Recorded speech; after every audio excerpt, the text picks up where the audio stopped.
Hello বন্ধুরা, ভালোবাসার সকল রকমের গল্প পেতে এক্ষুনি আমাদের খোকনস ফিল্ম চ্যানেলটি সাবস্ক্রাইব করে পাশে থাকা বেল আইকনটি বাজিয়ে দিও। পাত্রী দেখতে এসে সিগারেট খাচ্ছেন, তাও আবার পাত্রীর বেডরুমে দাঁড়িয়ে। আপনার লজ্জা করছে না? অন্ত্রিষা তার তাচ্ছিল্য মাখা প্রশ্ন ছুড়ে দিতেই পালক নিজের ঠোঁটদ্বয়ের সাহায্যে অন্ত্রিষার ঠোঁট চেপে ধরল। অন্ত্রিষা ভয়ে ছটফট করতে করতে নিজের হাত দিয়ে পালকের মিষ্টি কালারের শার্টটা খামচে ধরে নিজেকে ছাড়ানোর চেষ্টা করছে। পালকের সেদিকে কোনো খেয়ালই নেই। নিজের সিগারেটের শেষ টানে নেওয়া মুখ ভর্তি ধোঁয়াগুলো যেন অন্ত্রিষার মুখে ছেড়ে দেওয়া তার মুখ্য কাজ হয়ে দাঁড়িয়েছে। এই প্রথম অন্ত্রিষার মনে হলো হাতের বড় বড় নখ শুধু সৌন্দর্যই বহন করে না, সাথে সাথে নিজের সেফটি হিসেবেও ব্যবহার করা যায়। নিজের মনে সেই রাক্ষসী আর জঙ্গলি চিন্তাভাবনার জন্য সে কখনোই হাতে নখ রাখেনি, অথচ আজ সেই নখের এক একটা আঁচড় হয়তো তার বাঁচার সঙ্গী হতে পারত। অন্ত্রিষা নিজেকে ছাড়ানোর আর কোনো উপায় না দেখে পালকের গলার খালি দিকটায় হাতের ছোট ছোট নখ বসিয়ে দিল। তাতে যেন পালকের ঠোঁটের শক্তি ক্রমশ কমে এসেছে। অন্ত্রিষা হাতের খামচি আর একটু গভীর করতেই পালক ওকে ছেড়ে দিয়ে ঘুরে দাঁড়ালো। মুখে একটা চকলেট পুরে দিতেই পেছন থেকে শোনা গেল, কালামণি, এই আঙ্কেলটা তোমাকে পাপ্পি খেলো কেন? তুমি কি কান্না করছিলে? পালক অন্ত্রিষাকে ছেড়ে দিতেই ও কাশতে থাকে। ওর মনে হলো ওর মুখে কেউ হাজার হাজার জ্বলন্ত সিগারেটের ধোঁয়া ঢেলে দিয়েছে। প্রতিটা কাশির সাথে যেন ধোঁয়াগুলো কুণ্ডলি পাকে বের হয়ে তাচ্ছিল্যভাবে বলছে, আমাকে ঘৃণা করিস তো? দেখ এবার কেমন লাগে। একটা সিগারেটের প্রতিশোধ কেমন হতে পারে ভাবতে পারছিস? আর কখনো আমাকে দেখে নাক মুখ কুচকিয়ে আমার নামে নিন্দা করবি? অন্ত্রিষার কাশির গতি যেন বেড়েই যাচ্ছে। কাশতে কাশতে একটু ঘুরতেই নিজের বড় বোন অনিকশার কোলে অতি আদরের ভাগ্নি অরিত্রাকে দেখতে পেল। অন্ত্রিষা হাত দিয়ে মুখ চেপে ধরে নিজের কাশি থামানোর চেষ্টা করছে আর ভাবছে, তবে কি আপু সব দেখেছে? পালক চকলেট চুষতে চুষতে ছোট্ট বাবুটার কাছে গিয়ে নাক টিপে বলল, কান্না না করলে বুঝি পাপ্পি দেওয়া যায় না মামুনি? না, কই, আমার আব্বু তো আমাকে দেয় না, কিন্তু আম্মুকে দেয়। পালক অরিত্রার গালে ছোট্ট করে একটা চুমু খেয়ে বলল, নাও, তোমাকে দিয়ে দিলাম, এবার খুশি তো? পালক মুখে ছোট্ট হাসি নিয়ে ড্রয়িং রুমের দিকে এগিয়ে যাচ্ছে। নিজের মা আর ছোট বোনকে নিয়েই কিছুক্ষণ আগেই পাত্রী দেখতে এসেছিল পালক। হালকা কথার মাঝখানেই হুট করে বলে ওঠে সে পাত্রীর সাথে আলাদাভাবে কথা বলতে চায়। পালকের এমন কথায় মিসেস তানিয়া বেগম বেশ ঘাবড়ে যায়। মুখে মেঘের ছায়া নিয়ে ভাবতে থাকে, তাহলে কি এবারের সম্বন্ধটাও ভেস্তে যাবে? আমার এত কষ্ট করে সাজানো প্ল্যানে এভাবে পানি ঢেলে দিবে পালক? পালক নিজের মায়ের দিকে তাকিয়ে হালকা মিষ্টি হেসে বলল, আম্মু, বিয়ের ডেট ফিক্সড করো। পাত্রী আমার পছন্দ হয়েছে, আর এই সপ্তাহের মধ্যে ওকে আমি আমার ঘরে নিতে চাই। অনিকশা মেয়েকে কোল থেকে নামিয়ে বোনের কাছে গিয়ে বলল, পানি খাবি? আমি কি পানি নিয়ে আস? অনিকশার কথা শোনারও সময় পেল না অন্ত্রিষা। মুখ ভর্তি করে বমি করে দিল অনিকশার শরীরে। নিজেরই ছোট বোনকে দেখতে আসবে দেখে হালকা বেগুনি কালারের মধ্যে একটা জামদানি শাড়ি পরেছিল সে, তার হাজবেন্ডেরই দেওয়া। যদিও তার হাজবেন্ডের কথা অনুযায়ী বেগুনি কালার তাকে খুব সুন্দরী লাগে, কিন্তু কেন জানি তার ভাল লাগে না। স্বামীর কথা রাখতেই সে এ শাড়িটা পরেছিল। এত অপছন্দের শাড়ি হলেও কি, যতই হোক স্বামীর ভালোবাসার উপহার। অনিকশা বেশ রেগেই বলল, দিলি তো আমার শাড়িটা খারাপ করে। তো দুলাভাইকে এখন আমি কি জবাব দিব? মানুষটা কত শখ করে আমার জন্য এটা কিনে এনেছিল, আর তুই কি না? অন্ত্রিষা আবার একদলা বমি করে দিল অনিকশার উপরে। পেছন থেকে অরিত্রা হেসে কুটি কুটি হয়ে বলল, আদর করলেও বুঝি বমি আসে খালামণি? কই, আমার তো আসে না। আম্মু আজকেও আব্বুর কাছে বকুনি খাবে। কে মজা, কে মজা! আজকে আব্বুর পাপ্পি পাবে না। অনিকশার ইচ্ছে হলো নিজের এই পাকনা মেয়েটাকে ঠাস করে একটা চর বসিয়ে দিতে। 3 বছরের বাচ্চা এত বেশি পাকনা কিভাবে হতে পারে? কিন্তু এতে হিতে বিপরীত হয়ে যাবে ভেবে রাগে গজগজ করতে করতে অন্ত্রিষার রুম ত্যাগ করলো অনিকশা। অন্ত্রিষা এই নিয়ে 3 বার বমি করলো। কুলি করতে করতে তার মুখ খসিয়ে ফেলছে, সাবান পানি দিয়েও কুলি করছে, তবুও যেন মুখ থেকে সে সিগারেটের গন্ধ ছাড়াতে পারছে না। নিঃশ্বাস ছাড়লেই মনে হচ্ছে একদলা ধোঁয়া কুণ্ডলি পেকে তার দিকে তাকিয়ে হাসছে। অন্তরিশার আগে ক্ষোভে ধীরে ধীরে 1 মিনিট পর পর একটা করে নিঃশ্বাস নিচ্ছে, তাতে যদি গন্ধটা কম কম হয়। তোমার পছন্দ না দেখে তার মধ্যে তুমি বমি লাগাবে? এ কেমন ধরনের আচরণ অনিশা? আমার পছন্দকে তুমি এভাবে হেলা করবে? তুমি জানো আমি কতবার পাক দিয়ে দিয়ে ঘুরে ঘুরে এই শাড়িটা কিনেছি? অনিশা এতক্ষণ চুপচাপ অরিদ সাহেবের কথা শুনলেও আর সহ্য করতে পারল না। চোখ মুখ লাল করে বিছানা ছেড়ে উঠে পড়ল। বারান্দায় নেড়ে দেওয়া শাড়িটা নিয়ে এসে অরিদের সামনেই কুচিমুচি করে তাতে থুতু দিয়ে বলল, তোমার পছন্দে আমি থুতু ফেলি? বিরক্তকর। লাইট অফ করবে নাকি অন্য রুমে গিয়ে আমি ঘুমাবো? অনিশার এমন কাণ্ডে থতমত খেয়ে গেল অরিদ সাহেব। মেয়ের দিকে এগিয়ে গিয়ে বলল, মা, তোর বাপরা কি এতই পচা যে তোর মা এমন কষ্ট দেয়? তুইও কি আমাকে এভাবে কষ্ট দিবি? অরিদ্রা নিজের আব্বুর কপালে চুমু খেয়ে বলল, না পাপ্পাই, আমি তোমাকে সবসময় আদর করব। তুমি আমার ভালো পাপ্পাই। অনিশা শুয়ে শুয়ে বাপ মেয়ের আদরের গল্প শুনতে পারল না। শুয়ে থেকে উঠে গিয়ে টুপ করে লাইটটা বন্ধ করে দিল। পুনরায় বিছানায় আসতেই নিজের ফোনটা বেজে উঠল। ফোনটা হাতে নিয়ে বেশ কিছুক্ষণ তাকিয়ে থেকে রিসিভ করতেই ওপাশ থেকে পালক বলে উঠল, আপনার বোন বিয়েতে এত সহজে রাজি হবে আমি আশা করিনি। ওনাকে আমার পক্ষ থেকে একটা ধন্যবাদ দিয়ে দিবেন। বলেই পালক লাইনটা কেটে দিল। অনিশা ফোনটা তখনও কানেই ধরে রইল, যেন পালকের আরো কিছু বলার কথা, কিন্তু সে না বলেই কেটে দিয়েছে। তুই নাকি বিয়েতে রাজি হয়ে গেছিস? অন্তরিশা মুখে পানি নিয়ে বলল, আপু, আমার আবার বমি বমি পাচ্ছে, তোমার সাথে কাল কথা বলি। অনিশা বিড়বিড় করতে করতে নিজের রুমের দিকে পা বাড়ালো। যে ছেলে মেয়ে দেখতে এসে এমন চুমু খেয়ে বসে, তাকে বিয়ে করার জন্য এমন ধেই করার নাচার কি আছে? যার একটা চুমু খেয়ে তুই বমি করতে করতে কাহিল, তার সাথে তুই সারা জীবন সংসার কিভাবে করবি? তুই যে দিনে দিনে এমন ক্যারেক্টারলেস হয়ে যাবি তা তো কখনো ভাবিনি। শেষমেশ কিনা আমি ক্যারেক্টারলেস মেয়ের বোন হলাম, তাও বড় বোন। ছি ছি ছি। রাতের বৃষ্টি পড়ার শব্দটা অন্তরিশার ভীষণ পছন্দ। জানালার পাশে বসেই সে মন ভরে বৃষ্টির শব্দ শুনছে।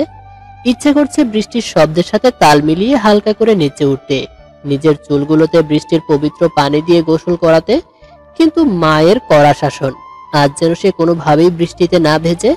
2 দিন পর বিয়ে, এখন যদি সর্দি কাশি বানিয়ে ফেলে, পরে দেখা যাবে বিয়ের দিন কবুল বলতে গিয়েই বেহুশ। অন্তরিশা বৃষ্টিতে ভিজে নিজের হাতটা মেলে দিয়ে চোখটা বন্ধ করতেই পালকের মুখটা দেখতে পেল।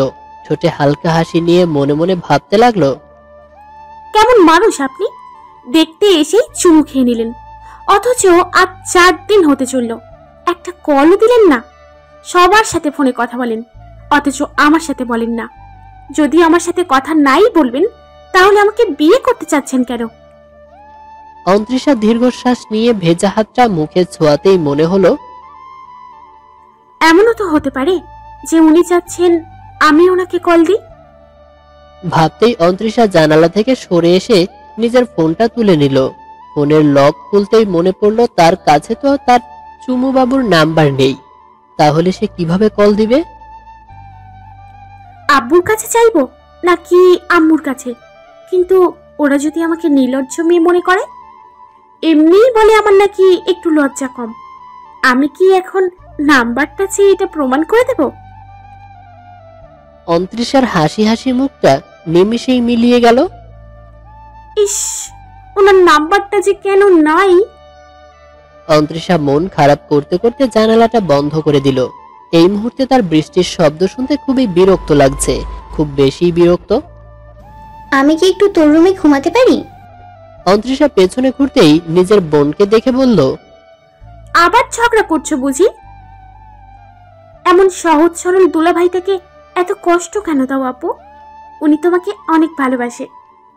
থাক, তোর রুমে আসাটাই ভুল হয়েছে। অনিশা চলে যেতে নিলেই অন্তরিশা দৌড়ে গিয়ে ওকে জড়িয়ে নিয়ে বলল, আপু, তোমার এত বেশি রাগ কেন গো? আগে তো এমন ছিলে না তুমি। তুমি গিয়ে শোও, আমি আম্মুর রুম থেকে কাঁথা নিয়ে আসি। আজ মনে হচ্ছে একটু শীতটা বেশি পড়বে। অনিকশাকে বিছানায় বসিয়ে দিয়ে অন্তরিষা নিজের মায়ের রুমের দিকে এগোলো। নিজের রুমের দরজাটা পার হতেই কেউ একজন তার মুখ চেপে ধরেছে। অন্তরিষাকে দেয়ালের দিকে সরিয়ে নিয়ে এসে বলল, কোনো সাউন্ড হবে না, আমি যা করতে চাই চুপচাপ তা করতে দাও। অন্তরিষার রুমের দরজা খোলা থাকায় রুমে জ্বলে থাকা লাইটের আলো বাহিরে কিছুটা এসে পড়েছে।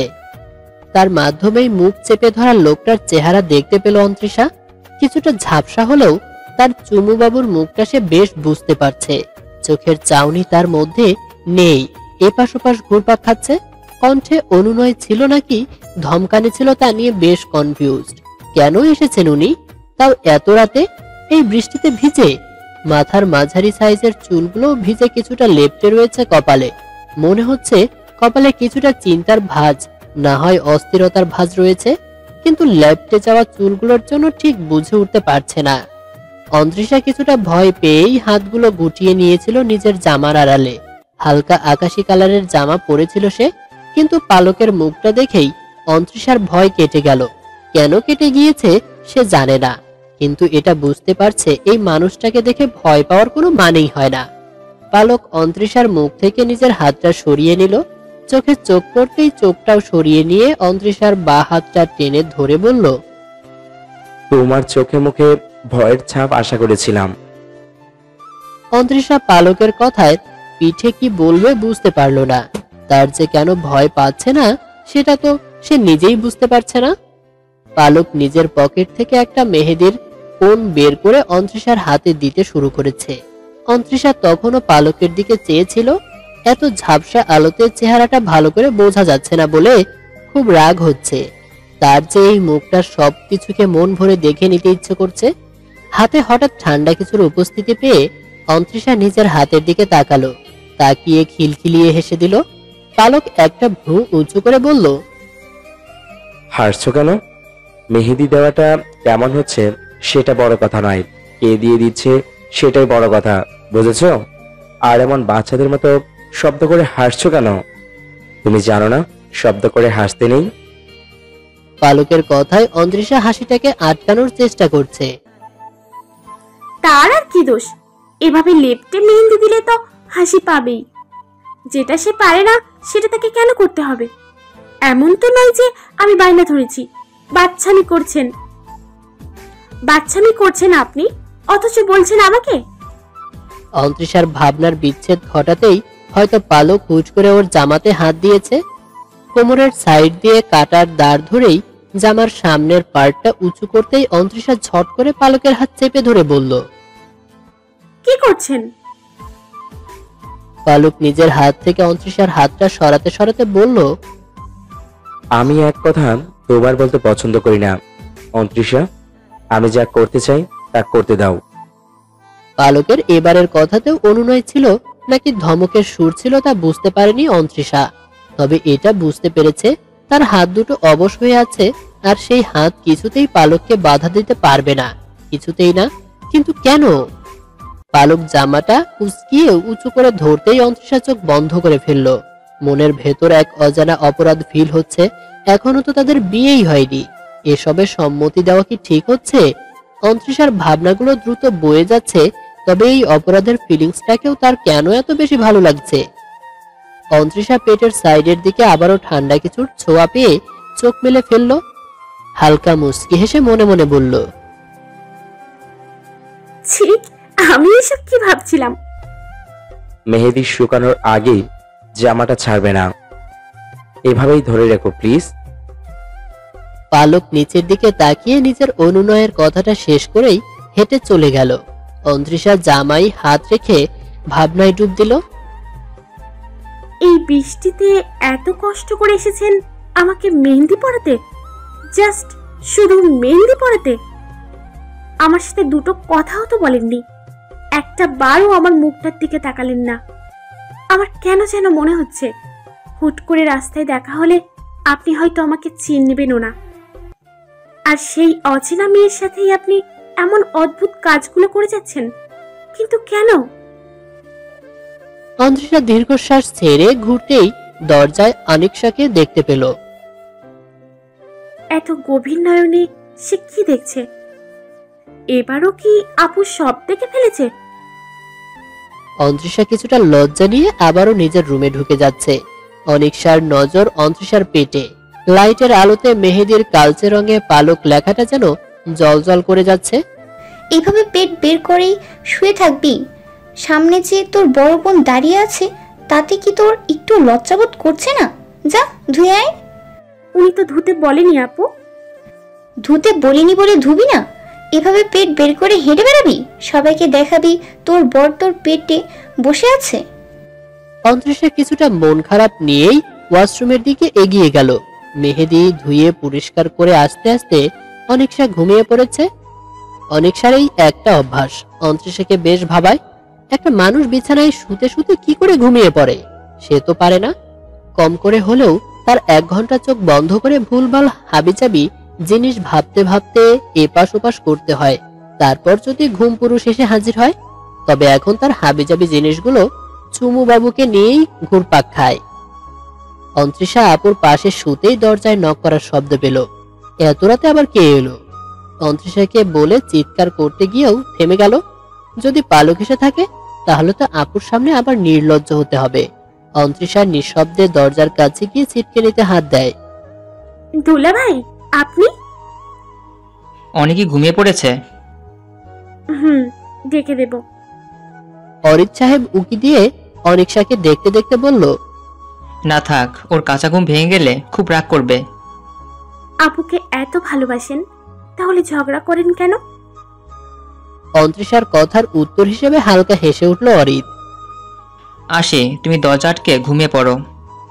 অরিত চলে যাওয়ার জন্য ঘুরতেই অন্ত্রিসা বলে উঠল, আপু ছাড়া ঘুম আসবে তো? চেষ্টা করলে আসতেও পারে।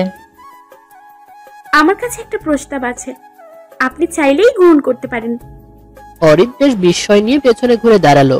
একদম এগিয়ে এসে বলল, আজকে আমার শালীর মুখে কথার খই ফুটছে দেখে কোনো বিশেষ কারণ আছে নাকি? অন্ত্রিসা কিছুটা লজ্জা নিয়ে বলল, না, তেমন কিছু না। আচ্ছা, লজ্জা পেতে হবে না, মজা করছিলাম। তা বলে না তো তোমার প্রস্তাবটা কি? আপনি চাইলে আমি অরিদ্রার সাথে ঘুমোতে পারি, আর আপনি? তুমি কি তোমার আপুকে দিয়ে আমাকে মার খাওয়াতে চাচ্ছ? অন্ত্রিসা নিজের রুম ছেড়ে বাইরে এসে দাঁড়িয়ে বলল, ভালোবাসা মানুষের মারের মধ্যেও ভালোবাসা থাকে। আপনি এত দিনেও বুঝেননি দুলা ভাই? তুমি তো দেখছি 4 দিনের মধ্যেই ভালোবাসার উপরে পিএইচডি করে ফেলেছো অন্তিশা। পালক কি তার পালকের জাদু করে গেল আমার শালিকার উপর? অন্ত্রিসা আবার লজ্জা মাখা মুখে বলল, অরিত্রা একা আছে, আমি গেলাম। কিন্তু তোমার বোন যদি আমাকে বের করে দেয়? অন্ত্রিসা মুস্কি হেসে বলল, আপুকে এত ভয় পান? আচ্ছা, আপনি ভেতরে যান, আমি ব্যবস্থা করে দিচ্ছি। মানে? অরিতকে ভেতরে ঢুকিয়ে দিয়ে বলল, মাঝে মাঝে ভালোবাসায় কিছুটা জোর প্রয়োগ করতে হয় দুলা ভাই। অধিকাংশ মেয়েগুলোই চাই তার ভালোবাসার মানুষটি তাকে জোর করে ভালোবাসুক। সে আশাই ইচ্ছে করেই মুখ ফেটে ভালোবাসা চায় না। অরিত বিস্ময় ভরা চোখে অন্ত্রিসার দিকে চেয়ে রয়েছে। এই দুটো বোনকে সে কিছুতেই বুঝতে পারে না। একজন তো রাগের ক্ষেত নিয়ে বসেছে, যখন তখন যা তার সবজি লাগাতে থাকে, তো আরেকজন অতিরিক্ত স্বল্পভাষী, প্রয়োজন ছাড়া নিজের কথার ঝুড়ি থেকে কথা বের করে না। অন্ত্রিসা পুনরায় একটা মিষ্টি হাসি উপহার দিল অরিতকে, আর সাথে সাথে দরজাটা বাহির থেকে সিটকিনি লাগিয়ে দিল, যাতে তার বোন চাইলেও দুলাভাইকে বের করতে না পারে। অরিত মনে মনে হাজার হাজার কোটি কোটি ধন্যবাদ দিল অন্ত্রিসাকে। অনিকশা যতই তার থেকে দূরে থাকার চেষ্টা করুক, কিন্তু সে যে একটা রাতও অনিকশাকে ছাড়া কাটানোর কথা চিন্তা করতে পারে না। অরিত অনিকশার পাশে নিঃশব্দে শুয়ে পড়ল, কপালে হালকা চুমু এঁকে দিয়ে ভাবনায় ডুব দিল। অনার্স প্রথম বর্ষের নবীন বরণীর প্রথম দেখছিল অনিকশাকে। যদিও তখন অরিত লাস্ট ইয়ারের, কিন্তু একই ডিপার্টমেন্ট হওয়ায় ফ্রেন্ডের জোড়াজুড়িতে তাকেও যেতে হয়েছিল। তবে সে ভার্সিটির বাইরে দাঁড়িয়ে ফ্রেন্ডের জন্য অপেক্ষা করছিল, আর ঠিক তখনই রিক্সা থেকে অফ হোয়াইট কালারের খুবই হালকা কাচের জামা পরা একটা মেয়েকে নামতে দেখে, চুলগুলো বেনি করে পেছনে ছেড়ে দেওয়া। পুরো মুখটাতে মেকআপের কোনো ছিটে ফোঁটাও নেই। নবীন বরণে সাদামাটা ভাবে আসতেই অরিত বেশ অবাকি হয়েছিল, আর সেই অবাকি তাকে বারবার সেই মেয়েটির দিকে তাকাতেই অস্থির করে তুলেছিল।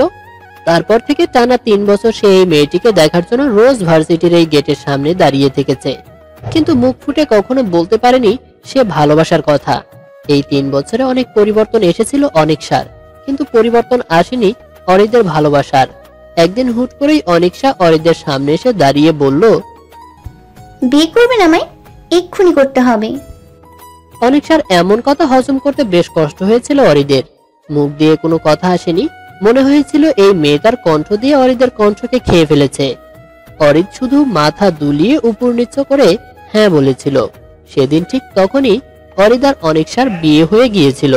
তারপর দু পরিবার সামলিয়ে নিয়ে বেশ ভালোই চলছিল অরিদ আর অনিকশার নতুন সংসারের।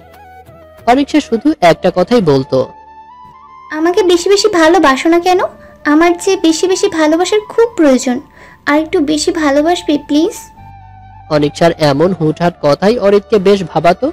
সে অনেকবার জানতে চেয়েছিল হুট করে বিয়ে করার কারণ, কিন্তু সব সময় ব্যর্থ হয়েছে সে। 2 মাস কাটতেই অনিকশা চেঞ্জ হতে থাকে। ছোটখাটো জিনিস নিয়ে রেগে যেতে থাকলো, সামান্য জিনিস নিয়ে তুমুল ঝগড়া বাঁধিয়ে ফেলতে থাকে। এর মধ্যেই জানতে পারে অনিকশার পেটে নতুন অতিথির আগমনের বার্তা।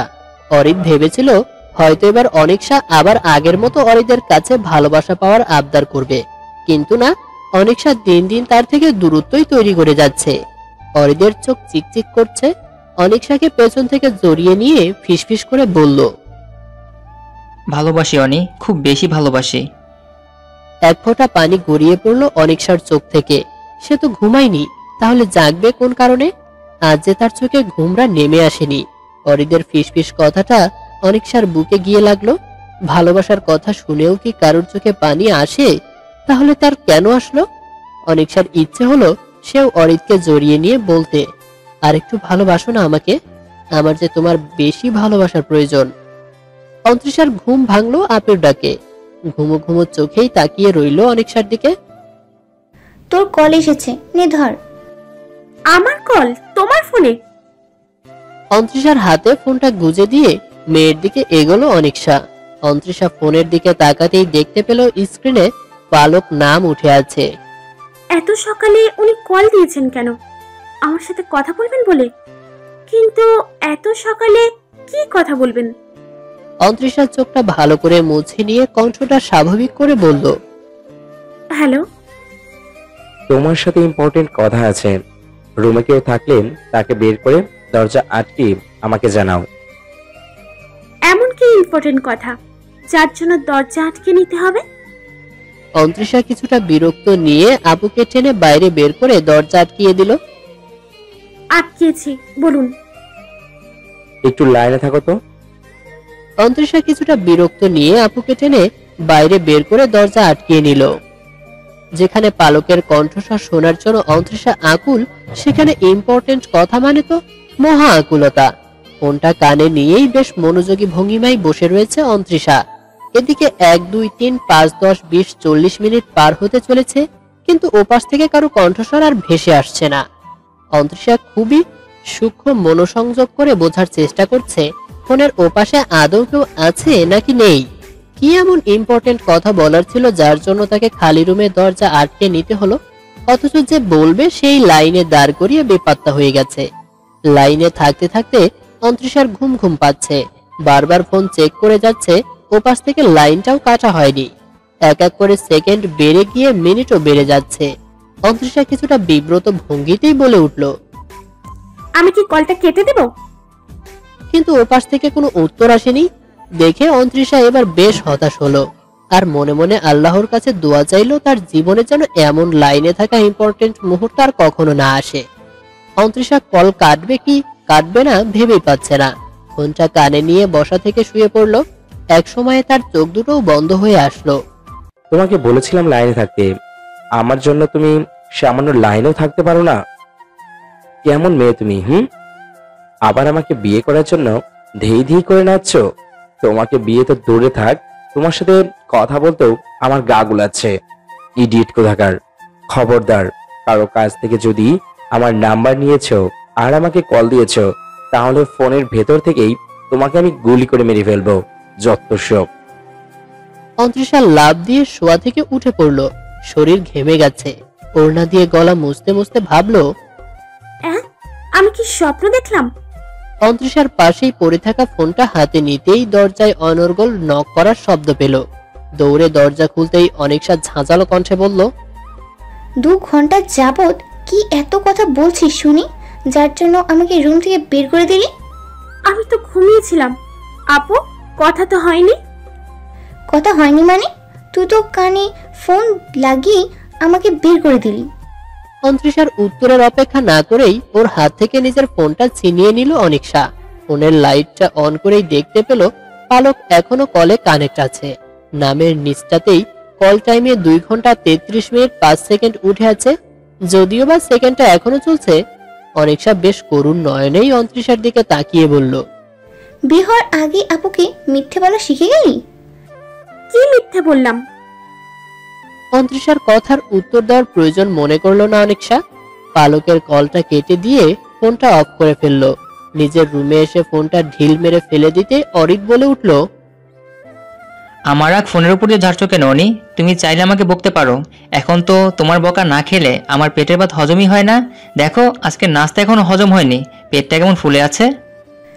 সুই দিয়ে ফুটো করে ফেলবো, দেখবে পেটটা তরতর করে কমে যাচ্ছে। যত সব হেয়ালিপনা করার আর সময় যায় না। অরিক নিজের ল্যাপটপটা ফেলে উঠে অনিশার কাছে এগিয়ে আসে। তোমার রাগের খেতে সবজি বোনা কবে শেষ করে বলো তো? এত সবজি বুনছো অথচ মাটির উর্বরতা কমার নামই নেই। কোন মাটি দিয়ে ক্ষেত বানিয়েছো বলো তো? অনিশা রক্তরাঙা চোখে নিয়ে চলে যেতে নিলেই অরিক ওর হাতটা আঁকড়ে ধরে। আজকের এই দিনটাই তোমাকে প্রথম দেখেছিলাম অনি। বুকের ভেতরে প্রথম মোচড়টাও আজকে দিয়েছিল। আজকের দিনটা কি আমাকে দিবে একটু তোমাকে মন ভরে দেখার জন্য?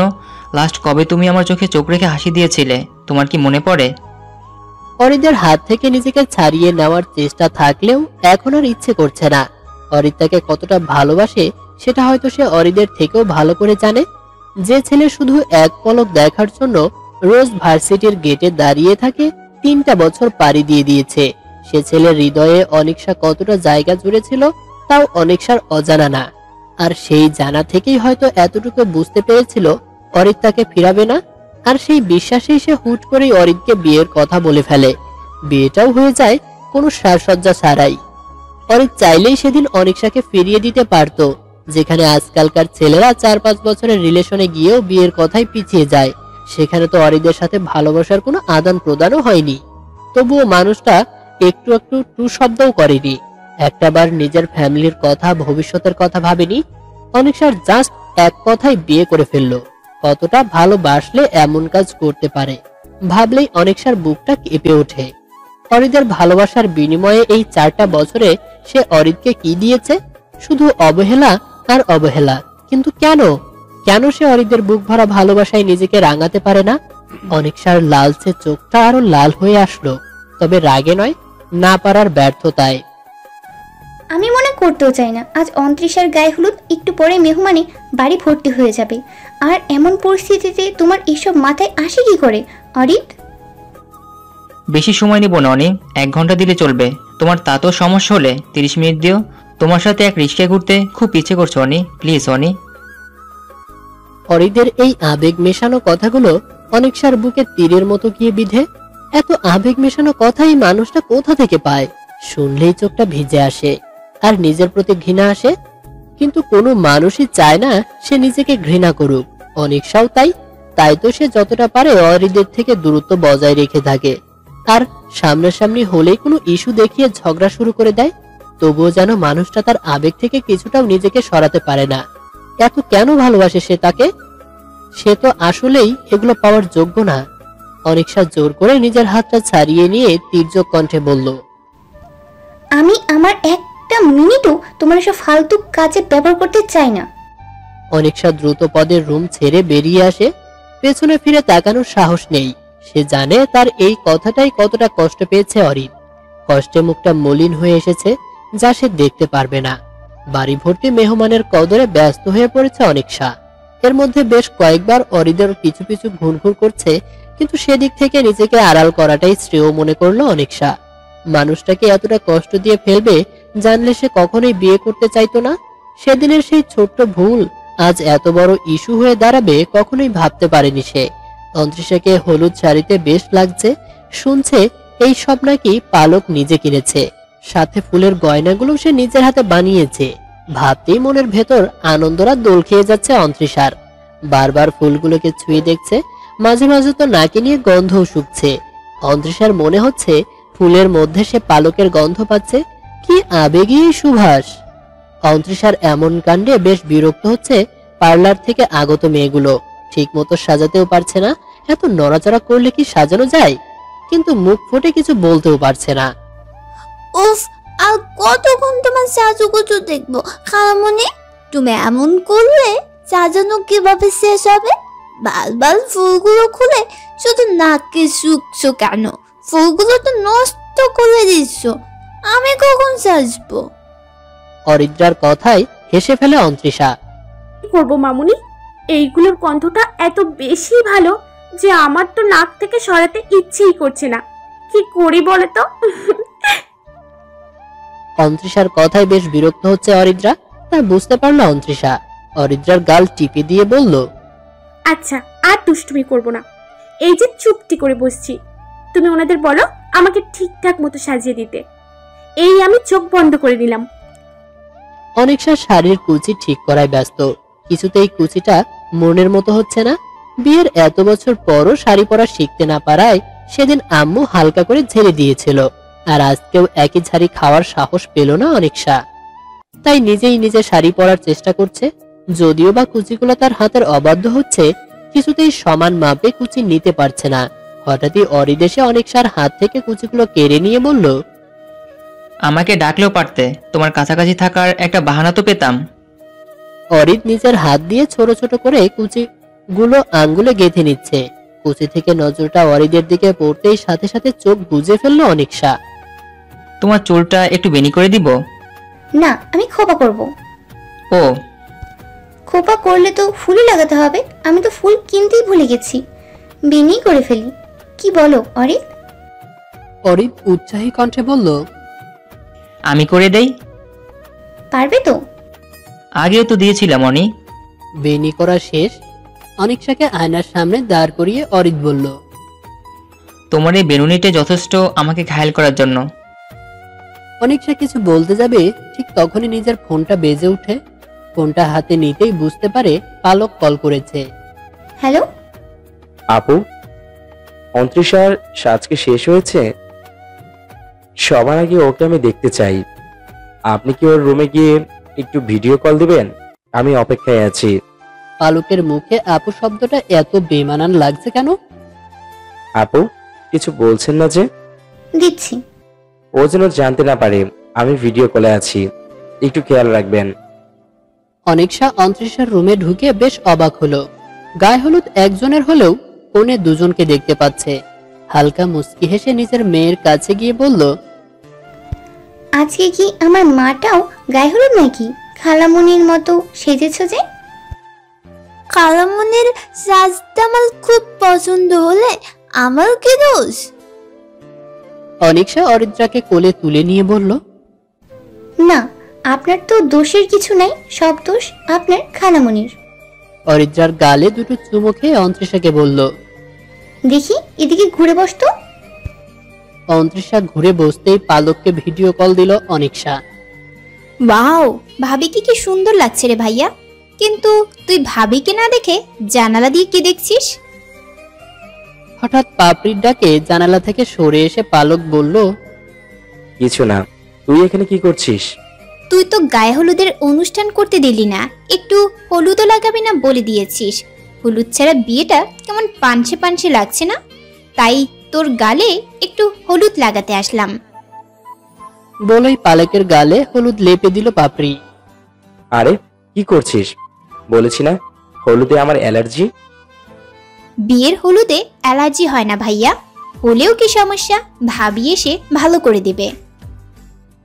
পালকের গালে হলুদ লাগিয়ে পাপড়ি আবার ল্যাপটপে তাকিয়ে বলল, ইস, ভাবিরা কি মজা করছে। আর তুই, তোর গায়ে হলুদ নিয়ে আমার কত প্ল্যান ছিল জানিস? তুই সব বেচতে দিলি। তুই না আসলে একটা তুই। পালক টিস্যু দিয়ে গালটা মুছতে মুছতে বলল, তোরটা তো পড়েই আছে। তোর বিয়েতে পুরো বাড়ি হলুদ দিয়ে সাজিয়ে দিব, তখন তুই খুশিতে হাত পা ছড়িয়ে নাচিস। দেখ, নিজেরটাতে কি মজা করা যায় নাকি? গায়ে হলুদের পালা শেষ করতে করতে মাঝরাত্রি হয়ে এসেছে প্রায়। অন্ত্রিশাকে গোসল করিয়ে ওর রুমের দিকে এগোচ্ছে অনিকশা। এতক্ষণে বাড়িটা মনে হয় একটু শান্ত হলো। অন্ত্রিশাকে রুমে নিয়ে এসে নিজেও আরেকবার শাওয়ার নিবে ভাবতে ভাবতেই দরজা খুললো অনিকশা। রুমটা অন্ধকার দেখে একটু বিরক্তই হলো সে। এত ব্যস্ততায় রুমের লাইটটাও দেওয়া হয়নি। সে দেয়নি বলে কি অন্য কেউ দিতে পারলো না? এই রুমে কি সন্ধ্যের আলোটাও জ্বালানো হয়নি? মা তো এমন ভুল করে না। যদি ভুল নাই করে তাহলে লাইটটা বন্ধ করলো কি? অনিকশা ভাবনায় ডুবে লাইট জ্বালাতেই ভেতর থেকে একটা কণ্ঠস্বর ভেসে এলো, এত লেট করলে কেন অন্ত্রিশা? তোমার অপেক্ষা করতে করতে তো আমি শুকিয়ে গেছি। ছেলে কণ্ঠ পেয়ে অন্ত্রিশা আর অনিকশা দুজনেই অবাক। সামনে তাকাতেই দুজনের মুখ হা হয়ে গেল। পালক বসে আছে সামনে, মেঝেতে পা গুলো ভাঁজ করে, আর পালকের সামনে 3-4টা বোতল দেখা যাচ্ছে। দেখে তো মনে হচ্ছে মদের বোতল। পালক বসা থেকে উঠে এসে অন্ত্রিশার হাত ধরে টেনে নিয়ে আগের জায়গায় বসে পড়ল। অন্ত্রিশাকে দাঁড়িয়ে থাকতে দেখে পুনরায় হাতটা ধরে টেনে নিজের কোলে বসিয়ে নিয়েছে। বা হাতটা দিয়ে অন্ত্রিশার পেটের দিকটা জড়িয়ে নিয়ে অন্ত্রিশার কানের কাছে ফিসফিস করে বলল, নেশা করেছো কখনো? পালক বসা থেকে উঠে এসে অন্ত্রিশার হাত ধরে টেনে নিয়ে আগের জায়গায় বসে পড়ল। অন্ত্রিশাকে দাঁড়িয়ে থাকতে দেখে পুনরায় হাতটা ধরে টেনে নিজের কোলে বসিয়ে নিয়েছে। বা হাতটা দিয়ে অন্ত্রিশার পেটের দিকটা জড়িয়ে নিয়ে অন্ত্রিশার কানের কাছে ফিসফিস করে বলল। পালকের এমন আচরণে অন্ত্রিশা স্তব্ধ হয়ে গেল। এভাবে হুট করে এতটা কাছে টেনে নেবে সে তো ভাবতেও পারেনি। এভাবেই বা কিভাবে এই মাঝরাতে তার রুমে পালকের উপস্থিতি পাবে সেটা তো কল্পনাও করেনি। পালকের নিঃশ্বাসের শব্দে অন্ত্রিশার জান যায় যায় অবস্থা। এর মধ্যে নেশার কথা শুনে মনে হচ্ছে এখনই টুপ করে জানটা বিদায় জানাবে। নেশায় তো সে কবেই ডুব দিয়েছে, যার কাছে এই মদের নেশা অতি নগণ্য। পালকের ছোঁয়াতে অন্ত্রিশা ভালো লাগা খুঁজে পেলেও তা তো সে নিজের বোন, তাও বড় বোনের সামনেই মাখাতে পারে না। কিছুটা অস্থিরতা নিয়ে পালকের কোল থেকে উঠে যেতে চাইল। হালকা নড়ে উঠতেই পালক ওকে আবার দু হাতে জাপটে ধরে বলল, নেশা করেছো কখনো? এত শর্টফট করছো কেন? এখনো তো কিছুই করলাম না, শর্টফটই বললে না তো নেশা করেছো নাকি? অন্ত্রিশার উত্তর শোনার অপেক্ষা না করেই অনিকশার দিকে তাকালো পালক। হবু বউয়ের সাথে ব্যাচেলার পার্টি করার মনের মণিকুঠায় একটা ইচ্ছে জেগেছিল অনেক আগে থেকেই। তাই ভাবলাম ইচ্ছেটাকে মাটি চাপা না দিয়ে বরং পূরণ করে নেই। আপু, আপনিও কি আমাদের সাথে জয়েন করবেন? যদিও বা আপনি বিবাহিত, আমার তরফ থেকে কোনো সমস্যা নেই, আপনি চাইলে জয়েন করতে পারেন। পালকের মুখে আবুটা কি সম্মানের নাকি তাচ্ছিলের বুঝে উঠতে পারছে না অনিকশা। পালকের দিকে কিছুক্ষণ তাকিয়ে থেকে ঘুরে দাঁড়ায় সে। নিজের ছোট বোনের ঘনিষ্ঠ সময়ে সেখানে থাকাটা খুবই খারাপ দেখাচ্ছে। কেউ দেখাতে চাইলে যে তাকেও দেখতে হবে এমন তো কথা নেই। অনিকশা চলে যেতে চাইলেই পালক মদের বোতলটায় হাত দেয়। গ্লাসে ঢেলে নিয়ে মুখের সামনে ধরতেই অন্ত্রিশা নিজের হাত দিয়ে আটকে বলল, যেটাতে আপনি অভ্যস্ত নন সেটা কেন করতে চাইছেন? এই মাঝরাতে বমি করে আমার রুমটা নোংরা করতে চাইছেন? এমনিতেই আপনার দেয়া শাড়িটা জড়িয়ে রাখতে অনেক কষ্ট হচ্ছে, তার উপর রুম পরিষ্কার করাটা আমার জন্য খুবই কষ্টের হবে। অন্ত্রিশার এমন কথায় ওর দিকে চোখ পড়ে পালকের। খুবই বিস্ময়ের চাউনি। মিসেস তানিয়া বেগম এ পর্যন্ত ডজন খানেক মেয়ের ছবি দেখিয়েছিল পালককে। গুনে গুনে ইমোশনাল ব্ল্যাকমেইল করে তাদের বাড়িতেও পালককে নিয়ে হাজির হয়েছিল। কিন্তু প্রত্যেক বাড়ির পাত্রীর সামনেই দাঁড়িয়ে উঠে সবার সামনে বলেছিল পাত্রী তার পছন্দ হয়নি। আর যেখানে তার বিয়ে করার ইচ্ছেই ছিল না সেখানে মেয়ের ছবি দেখে কি লাভ, আর মেয়েকে দেখেই কি লাভ। তাই অন্য সব মেয়েদের মতো অন্ত্রিশার ছবিটাও হয়তো তার রুমের কোনো এক কোণে পড়ে রয়েছে। অন্যদের মতো এবারও সে একই কাজ করবে ভেবেই অন্ত্রিশাদের বাড়িতে আসা হয়েছিল। পাত্রী কে, কোন পাশে বসেছিল, কি পড়েছিল কিছুই সে দেখেনি, কখনো দেখার প্রয়োজনও মনে করেনি। অন্ত্রিশার নজর ড্রিঙ্কস ভর্তি গ্লাসে থাকলেও পালকের নজর তার দিকে। লাইটের দিকে মুখ করে থাকায় অন্তরিশার মুখটা খুব ভালোভাবেই বোঝা যাচ্ছে। ছোট ছোট চোখের উপরে জোড়া ভ্রু দেখে মনে হচ্ছে দুটো কালো রংধনু একসাথে সুখ দুঃখের কথা বলছে। তার মাঝখান দিয়ে চিকন সরু নাক, অতটা খাড়া না হলেও বোচাও বলা যাবে না। নাকের সামনের দিকে বিন্দু বিন্দু ঘামের সমাবেশ, তার নিচেই গোলাপি আভার চিকন ঠোঁট, ঠোঁটের উপরে হালকা পশমও জন্মগ্রহণ করেছে। বয়স বোধহয় খুবই ছোট হবে, যার কারণে তেমন ভাবে ভেসে ওঠেনি। এমনটা খুব কম মেয়েরই থাকে। অন্যদের দেখতে কেমন দেখায় পালক জানে না, কিন্তু তার হবু বউটাকে বেশ মানিয়েছে মনে হচ্ছে। নাকের মধ্যে ঘামের সমাবেশের কিছু সদস্য ঠোঁটের উপরে বসে আছে, মনে হয় নাকের জায়গায় তার ঠাঁই পায়নি। গালগুলোর চোখের নিচ দিয়ে একটু খোলা হলেও ঠোঁটের দিকে এসে মিশতে মিশতে চেপে এসেছে। ঠোঁটের নিচের থুতনিটা ধার বেয়ে এসে কিছুটা ভেতরে ঢুকে গর্ত সৃষ্টি করেছে, যার ফলে থুতনিটা অনেকটা লাভের উপরের শেপটার মতো দেখাচ্ছে। কপালের কাছটাতে বেবি হেয়ার গুলোর কপালের সাথে লেপ্টে আছে, হয়তো সবেই গোসল সেরে এসেছে তাই। সব মিলিয়ে অন্তরিশাকে সুন্দরী কন্যাদের কাতারেই ফেলা যায়। তবে এত সুন্দর মুখটার কোথাও তিলের দেখা না পেয়ে একটু মন খারাপ হলো পালকের। একটা তিল থাকলে হয়তো আরো বেশি ভালো লাগতো। পালক চোখটা বন্ধ করে অন্তরিশার মুখে কোনো এক জায়গায় তিল বসিয়ে নিল, কিন্তু পরক্ষণেই চোখ খুলে বিড়বিড় করে বলল, না, বেমানান দেখাচ্ছে। কি? অন্তরিশার মুখে কি শুনে পালক খুশি এলো। ওকে সরিয়ে দিয়ে নিজে উঠে দাঁড়ালো। যে পথ দিয়ে এসেছিল সে পথে এগিয়ে যেতে যেতে বলল, গ্রিল ছাড়া বেলকনি আমার একদম পছন্দ না, তোমার আব্বুকে বলে দিও। পালকের চলে যাওয়ার দিকে তাকিয়ে অন্তরিশা মুস্কি হেসে মনে মনে বলল, আমার তো এবার নেশাই গোসল হয়ে গেছে, চুমু বাবু। অনিকশা রুমে ঢুকেই দেখলো অরিত্রার পাশেই অরিত শুয়ে আছে সোজা হয়ে। হাতের কবজির অংশটা দিয়ে চোখটা ঢেকে আছে। লাইটের আলোতে ঘুমোতে পারে না অরিত। খুব করেই জানে অনিকশা, তবুও এমন ভাবে শুয়ে আছে যেন সে গভীর ঘুমে মগ্ন। অনিকশা অরিত্রার অন্য পাশে শুয়ে পড়লো। উল্টো দিকে কাত হয়ে শুলেও পরক্ষণে ইচ্ছে করে সোজা হয়ে শুয়ে পড়লো। তার কপালে চুমু না খাওয়া পর্যন্ত যে অরিত ঘুমাবে না এটা অজানা নয় অনিকশার। যতই সে ঘুমের বাহানা করুক, তার সাথে বাহানার দিক দিয়ে তো অনিকশা অনেকটাই এগিয়ে। কয়েক মিনিট যেতেই অরিদের ঠোঁটের ছোঁয়া পেল অনিকশা। চোখ বন্ধ করেই অনিকশা বলল, সেদিন যদি আমি তোমার কাছে না যেতাম, তুমি কি আসতে আমার কাছে? তুমি এখনো ঘুমাওনি অনি? কত রাত হয়েছে জানো? একটু পরেই তো ফজরের। আমি একটা প্রশ্ন করছি অরিত। কি? সেদিন আমি তোমাকে বিয়ের কথা না বললে কি তুমি আমাকে বিয়ের কথা বলতে? এগুলো এখন কেন টেনে আনছো অনি?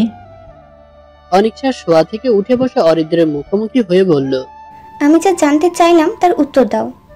অরিদ ঠোঁট দুটো প্রশস্ত করে অনির গালটা হাত দিয়ে ছুঁয়ে বলল, আমি তোমাকে আমার সারা জীবনের সঙ্গী হিসেবেই চেয়েছিলাম অনি। অনিকশা রাগে অরিদের হাতটা সরিয়ে দিয়ে চিৎকার করে বলল, না, তুমি মিথ্যা বলছো।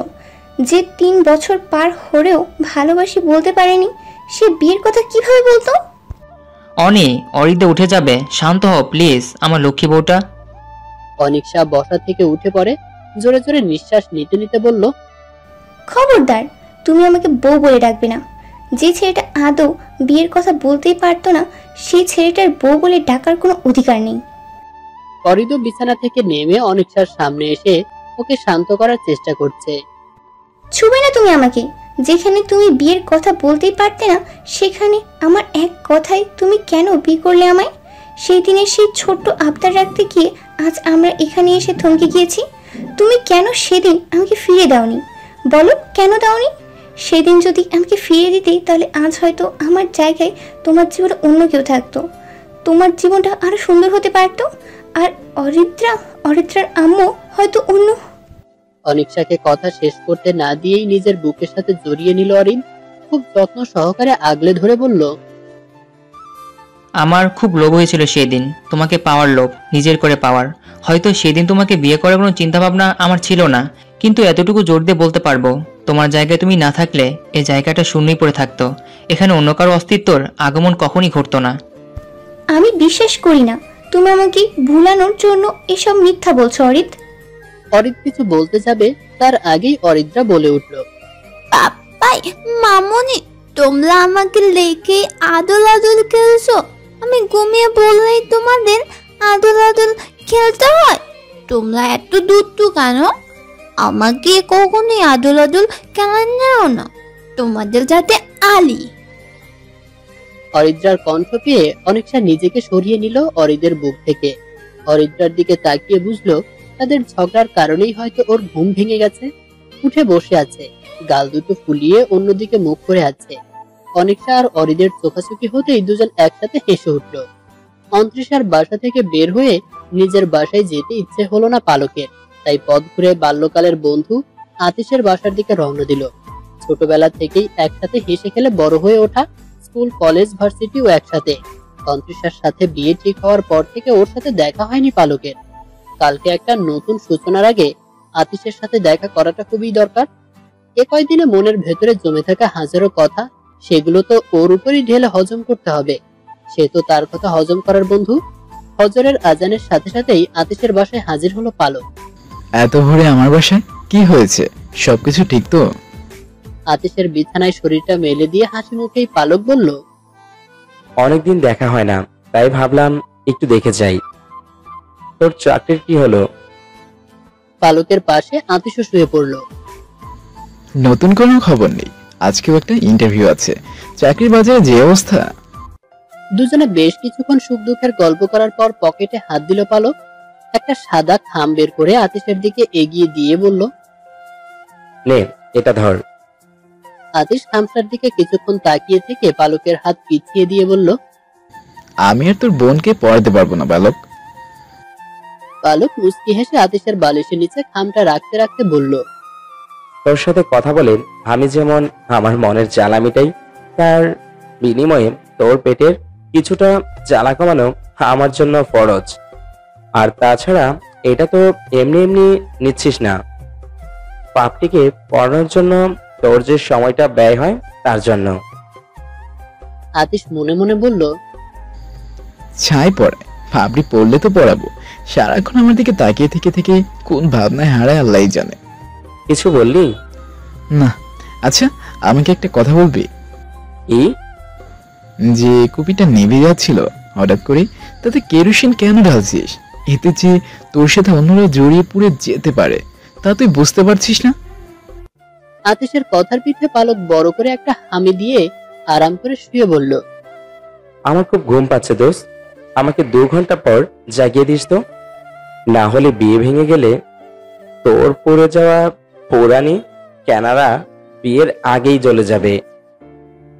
পালকের দিকে তাকিয়ে আতিশ একটা দীর্ঘশ্বাস ছেড়ে নিজেও শুয়ে পড়ল।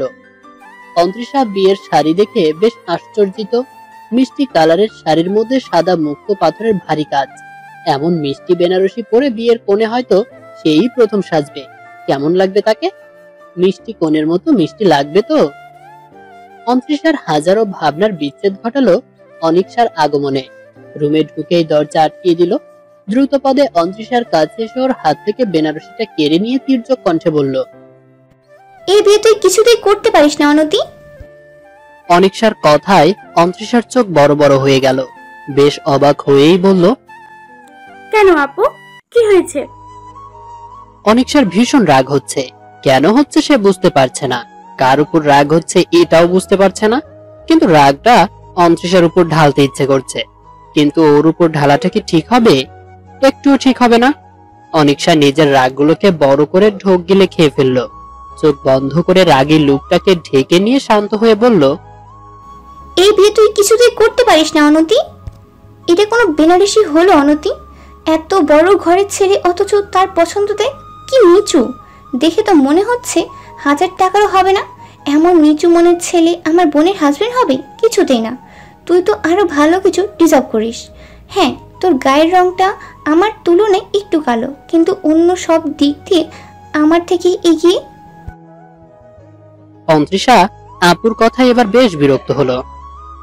সামান্য শাড়ি দেখেই বুঝে ফেললো যে পালক ভাইয়ের মন নিচু? শুধু কালার আর দাম দেখেই কি সবকিছু বোঝা যায়? সে যে এটা নিজের মন থেকে পছন্দ করেছে, এইটা দেখলো না? এটাতে যে তার স্পর্শ আর ভালোবাসা মিশে আছে। ইস, আপুটা যে কেন ভালোবাসাগুলো দেখতে পায় না? না আরিফ ভাইয়ার ভালোবাসা দেখতে পায়, আর না পালক ভাইয়ার। উফ, ছি ছি, উনি কি আমার ভাই লাগে নাকি? অনলি পালক। অন্ত্রিশা পালক নামটা উচ্চারণ করাতেই লজ্জায় ঠোঁট দুটো নড়ে উঠেছে। অনিশা কপালটা কুঁচকিয়ে বলল, তুই হাসছিস কেন? এমন ব্লাউজ আর পেটিকোট পরে তোর হাসিটা কেমন লাগছে জানিস? আপু, ব্লাউজটা কেমন যেন টাইট টাইট লাগছে, বোতাম খুলে যাবে না তো? আমি তোকে একটা ইম্পর্টেন্ট কথা বলছি আর তুই কিনা বোতাম নিয়ে পড়ে আছিস। দেখি এগুলো সব খোল। অমন নিচু মনের মানুষের সাথে তোর বিয়ে হতে পারে না। আমি বেঁচে থাকতে তো নাই। অনিশা অন্ত্রিশার কাজ ঘেঁষে ব্লাউজে হাত দিতে দিতেই বলল, আপু, তোমাকে না খুব অশান্ত লাগছে। কি হয়েছে বলবে? তুমি কি আমাকে কিছু বলতে চাও? অন্ত্রিশার এমন কথায় অনিশা ওর ব্লাউজ থেকে হাত সরিয়ে নিল। কিছুক্ষণ বোনের দিকে পলকহীন ভাবে তাকিয়ে থেকে ওর বাহু চেপে ধরল। ড্রেসিং টেবিলের কাছ থেকে টেনে নিয়ে অন্ত্রিশাকে ওর বিছানায় বসিয়ে দিয়ে নিজে মেঝেতে হাঁটু গেড়ে বসেছে। অন্ত্রিশার থুতনিতে হাত দিয়ে বলল, এই বিয়েটা করিস না বোন। কিন্তু কেন? কারণ পালক তোর থেকে বয়সে অনেকটা বড়। উফ আপু, মাত্র 4 বছরের বড়। 4 বছর তোর কাছে মাত্র মনে হচ্ছে? এটা অনেক বড়। এত বড় ছেলেকে তোর বিয়ে করতে হবে না। আমি তোর জন্য ওর থেকেও ভালো ছেলে এনে দিব। আপু, আরিফ ভাইয়াও তো তোমার থেকে 4 বছরের বড়। তাহলে তুমি কেন আরিফ ভাইয়াকে বিয়ে করেছো? তুমি করতে পারলে আমি করতে পারবো না? আমি আর তুই এক। আমিও তো তোর থেকে 4 বছরের বড়। আমার থেকে তুই বেশি বুঝিস। অন্ত্রিশা এবার আপুর হাত দুটো নিজের হাতের মুঠোতে নিয়ে বলল, এসব ছোটখাটো কারণ দেখিয়ে তুমি আমাকে বিয়ে করার থেকে বিরত রাখতে পারবে না। আজকে আমার তোমার কথা রাখতে ইচ্ছে করছে আপু। তুমি একটা বড় সড়ো কারণ দেখাও, তাহলে আমি আর বিয়ে করব না, প্রমিস। অন্ত্রিশার কথায় অনিশার মুখটা চুপসে গেল। কি বলতে এসে কি বলছে সে? ভেতরের কথাগুলো আর কতদিন অন্ধকারে বন্দি করে রাখবে? এবারও কি সে মুক্তি দিতে পারবে না? অন্ত্রিশা বিছানা ছেড়ে উঠে আবার আয়নার সামনে দাঁড়ালো, ব্লাউজ আর পেটিকোটের নিজেকে কেমন দেখাচ্ছে তাই দেখার জন্য।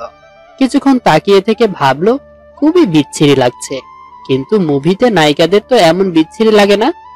তারও তো ওদের মতো মেদহীন পেট। তোর কি মনে হয় পালক তোকে পছন্দ করে? অনিশার কথায় অন্ত্রিশা আয়নার দিয়ে বোনের দিকে তাকিয়ে বলল, অবশ্যই, না হলে এমন পাগলামি করবেন কেন? উফ, তুই বুঝতে পারছিস না? পালক এগুলো তোকে ভালোবেসে নয়, অন্য কারণে করছে। অন্ত্রিশা বোনের কাছে এসে সামনে থেকে জড়িয়ে ধরলো। অনিশার কাঁধে নিজের থুতনিটা ভর করে রেখে বলল, আমি জানি আপু, উনি এরকম পাগলামি করার ছেলেই নন। ওনার আরেকটা রূপ আছে যেটা আমার খুব পরিচিতি। ওটাকে কাছ থেকে দেখতে হলে যে ওনাকে বিয়ে করাটা জরুরি। এসব কি বলছো অনতি? ও জানে মানে? কি জানে ও? আর কিসের সাথে পরিচিত বলছে? কি বোঝাতে চাচ্ছে ও? তাহলে কি পালককে ও আগে থেকে চেনে? ওর সাথে কি পালকের কোনো কানেক্ট আছে? কিন্তু এটা কি করে হতে পারে? সেই রকম হলে তো আমার জানার কথা। অনিশার মাথা ঝিম করে আসছে। এই মুহূর্তে ও কোনো জিমে ঢুকতে চায় না, তাই পাল্টা প্রশ্ন করে বসলো, তুই কি পালককে আগে থেকে চিনিস অনতি? অনিশার প্রশ্নের উত্তরে অন্ত্রিশা ছোট্ট একটি হাসি উপহার দিতেই দরজায় কড়া নড়ে ওঠে। পার্লারের মেয়েরা এসে গেছে আপু। অন্ত্রিশা দৌড়ে দরজা খুলে দিতেই 5-6 জন মেয়ে রুমে ঢুকে গেল। হাতে বড় বড় বক্স, হয়তো এগুলোর মধ্যে সাজ সরঞ্জাম লুকায়িত। অন্ত্রিশা বেশ উৎসাহে ড্রেসিং টেবিলের সামনে রাখা চেয়ারটাতে বসে পড়ল। এতক্ষণে পার্লারের মেয়েগুলো অন্ত্রিশাকে নিয়ে বিজি হয়ে পড়েছে। অনিশা বেশ কিছুক্ষণের বোনের দিকে তাকিয়ে চলে যেতে নিলেই অন্ত্রিশা বলে উঠল, আপু, বাবাকে একটু পাঠিয়ে দেবে প্লিজ। বলবে উনি আমার শাড়ির কুচি দাঁড়া ধরে দিলে আমি কুচি খোলা রেখেই শাড়ি পরবো, আর এমন খোলা কুচি নিয়েই বিয়ের পিড়িতে বসে পড়বো। লিয়াকত খন্দকার মেয়ের দিকে না তাকিয়েই মেঝেতে বসে পড়লেন। মেয়ের শাড়ির কুচিতে হাত দিতে দিতেই অন্ত্রিশা বলল, বাবা, আমার বিয়ে ঠিক হবার পর থেকে তুমি একবারও আমার সাথে কথা বলনি। রাতের বেলা আমার মাথায় হাত বুলিয়ে দিতেও আসনি। এখন দেখো আমাকে দেখতে কেমন লাগছে সেটাও দেখলে না। আমি কি দেখতে অনেক পচা হয়ে গেছি? লিয়াকত সাহেব অশ্রুসিক্ত নয়নে অন্ত্রিশার দিকে তাকিয়ে বললেন, কি করব বল, তোর দিকে তাকালেই শুধু চোখে পানি চলে আসছে। কিছু হলো, মনে হয় কঠিন ব্যায়াম হয়েছে। তোকে বিদায় করে চক্ষু হসপিটালে যেতে হবে। অন্তরিশা এতক্ষণ দাঁড়িয়ে থাকলেও এবার বাবার কাজ ঘেঁষে বসে পড়ল। দেখি চোখে কি হয়েছে। অন্তরিশার চোখে হাত দিতেই লিয়াকত সাহেব নিঃশব্দে কেঁদে উঠলেন। তুমি কি চাচ্ছ আমার এত সুন্দর সাজটা নষ্ট হয়ে যাক? লিয়াকত সাহেব চোখের পানি মুছে অন্তরিশার কপালে চুমু খেয়ে বললেন, আমার ছোট্ট রাজকন্যাটাও তার নতুন রাজ্যে পাড়ি দেবে। সুখে থাকিস।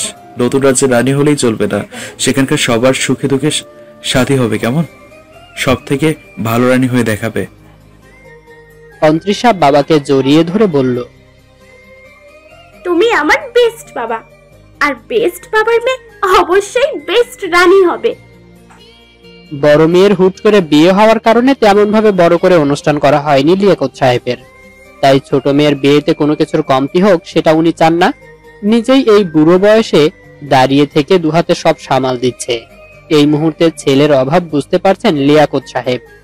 ফরিদ যদিও জামাই হিসেবে একটা চমৎকার ছেলে, হাতে হাতে সব দিক দিয়েই সামলে দিচ্ছে, কিন্তু দুদিন পর তো সেও তার রাজ্যে পাড়ি দিবে। বাড়িটা একদম শূন্য হয়ে যাবে।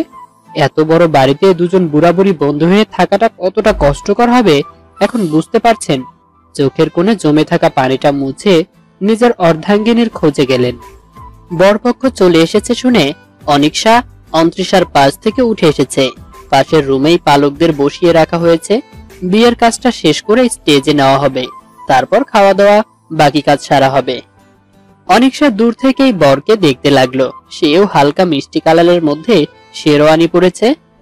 অনিকশা কিছুক্ষণ তাকিয়ে থেকেই শরীরটা রাগে রি করছে। এটা কি বিয়ে বাড়ি নাকি মিষ্টির দোকান যে সবাই নিজেরাই মিষ্টি সেজে বসে আছে?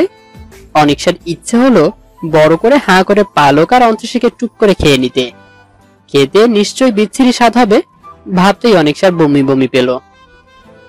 অনি, চলো না আমরাও দ্বিতীয়বারের মতো বিয়েটা সেরে ফেলি। অরিদের কণ্ঠ পেয়ে অনিকশা পেছন ঘুরতেই ওর চোখ আটকে গেল অরিদের দিকে। অরিদও মিষ্টি কালারের পাঞ্জাবি পরে আছে। দেখতে কোনো অংশে তামিলের নায়কের চেয়ে কম লাগছে না। টিনেজের যে কোনো মেয়ে আজ অরিদকে দেখলে প্রেমে পড়ে যাবে। শত শতবার প্রেমে ডুবে ডুবে বলবে, তোমার প্রেমে আমি হাবুডুবু খেতে চাই, তুমি কি আমাকে পারমিশন দিবে মিষ্টি বালক? তার তো টিনেজ না, তাহলে ওরও কেন আজ অরিদের প্রেমে পড়তে ইচ্ছে করছে? অরিদ অনিকশার চোখের সামনে হাতের আঙ্গুলের সাহায্যে তুড়ি বাজাতেই ওর হুঁশ এলো। কি মজা, কি মজা, পাপ্পাই মামনিকে বিয়ে করবে। আমি আজ দুটো বিয়ে দেখবো। হাততালি। অরিদ্রার হাততালির আওয়াজে অনিকশার মন ভালো হয়ে উঠলেও পরক্ষণেই রেগে গেল। তোমরা বাপ বেটি আজ মিষ্টি কালারে মাতিয়েছো কেন? কি কুৎসিত লাগছে। আমার বেটিটার গায়ে যদি মশা বসে? কি করব বলো, তুমি তো তোমার রঙে আমাকে রাঙাতে দাও না, তাই ভাবলাম তোমার পছন্দের রঙে নিজেকে সাজিয়ে মনটাকে সান্ত্বনা দেই। অনিকশা অরিদ্রাকে কোলে নিতে নিতে বলল, বাড়িটাকে তোমরা সবাই মিলে মিষ্টির দোকান বানিয়ে ফেলেছো, যত সব। পাপড়িকে দেখতেও আজ ভারী সুন্দর লাগছে, কিন্তু যার জন্য এত কষ্ট করে সাজলো সেই তো এলো না। তাহলে কি লাভ এই সাজ রেখে? পাপড়ির ইচ্ছে হলো নিজের নামের মতো নিজের সাজগোজগুলোকে জড়িয়ে ফেলে দিতে, চোখের পানি দিয়ে সব ঘেটে দিতে। মানুষটা এত কেন অবহেলা করে আমাকে? কিচ্ছু ভালো লাগছে না আমার, কিচ্ছু না। ভাইয়ের পাশে মুখ গোমরা করেই বসে রইল পাপড়ি, আর ক্যামেরাম্যান তার সেই গোমরা মুখের ছবি তোলায় ব্যস্ত। বিয়ের রীতিনীতি শেষ করে অন্তরিশাকে নিয়ে বাড়ির উদ্দেশ্যে বেরিয়ে পড়লো বরপক্ষ। বাড়ির কাছে গাড়ি থামতেই সবাইকে ফেলে পাপড়ি নেমে আসলো। দৌড়ে ছাদে উঠে আতিশের নাম্বারে ডায়াল করলো। রিং বেজে যাচ্ছে, কিন্তু ওপাশ থেকে কোনো রেসপন্স আসছে না। এদিকে পাপড়িও দমে যাচ্ছে না। কলের পর কল তো মেসেজের পর মেসেজ দিয়েই যাচ্ছে। এক পর্যায়ে ওপাশ থেকে কল আসতেই পাপড়ি চট করে রিসিভ করে বলল, আপনি আসেননি কেন? আমার ইন্টারভিউ ছিল পাপড়ি। আপনার সব সময় ইন্টারভিউ থাকে। পৃথিবীর সব ইন্টারভিউকে আপনি একাই শেষ করবেন? ভাইয়া তো আপনার ছোটবেলার বন্ধু, তাও আসলেন না। ভাইয়ার কত মন খারাপ হয়েছে জানেন? তোমার ভাইয়ের মন খারাপ হয়েছে আর জানাচ্ছ তুমি? ভাইয়া তো বিজি, তাই আমি। এতগুলো কল কেন দিয়েছো? তোমাকে মানা করেছি না আমাকে কল দিবে না? আমি ডিস্টার্ব ফিল করি, কথা শোনো না কেন? তোমার জন্য শান্তি মতো ঘুমাতে পারলাম না। তুমি শুধু পালকের বোন বলে কিছু বলতে পারছি না, না হলে থাপড়িয়ে সোজা করে দিতাম। সবকিছুতে বাড়াবাড়ি। আতিশের ধমক খেয়ে পাপড়ি ফোপাতে লাগলো। উনি কি জানেন না আমি কেন কল দেই, নাকি জেনেও না জানার ভান ধরে থাকেন? অমনি শুরু করে দিলে মানুষকে ডিস্টার্ব করা আর ফুপানি ছাড়া আর কি শিখো নেই। অমনি শুরু করে দিলে মানুষকে ডিস্টার্ব করা আর ফুফানি ছাড়া আর কি কিছু শিখো নেই। পড়াও তো মাথায় ঢোকে না।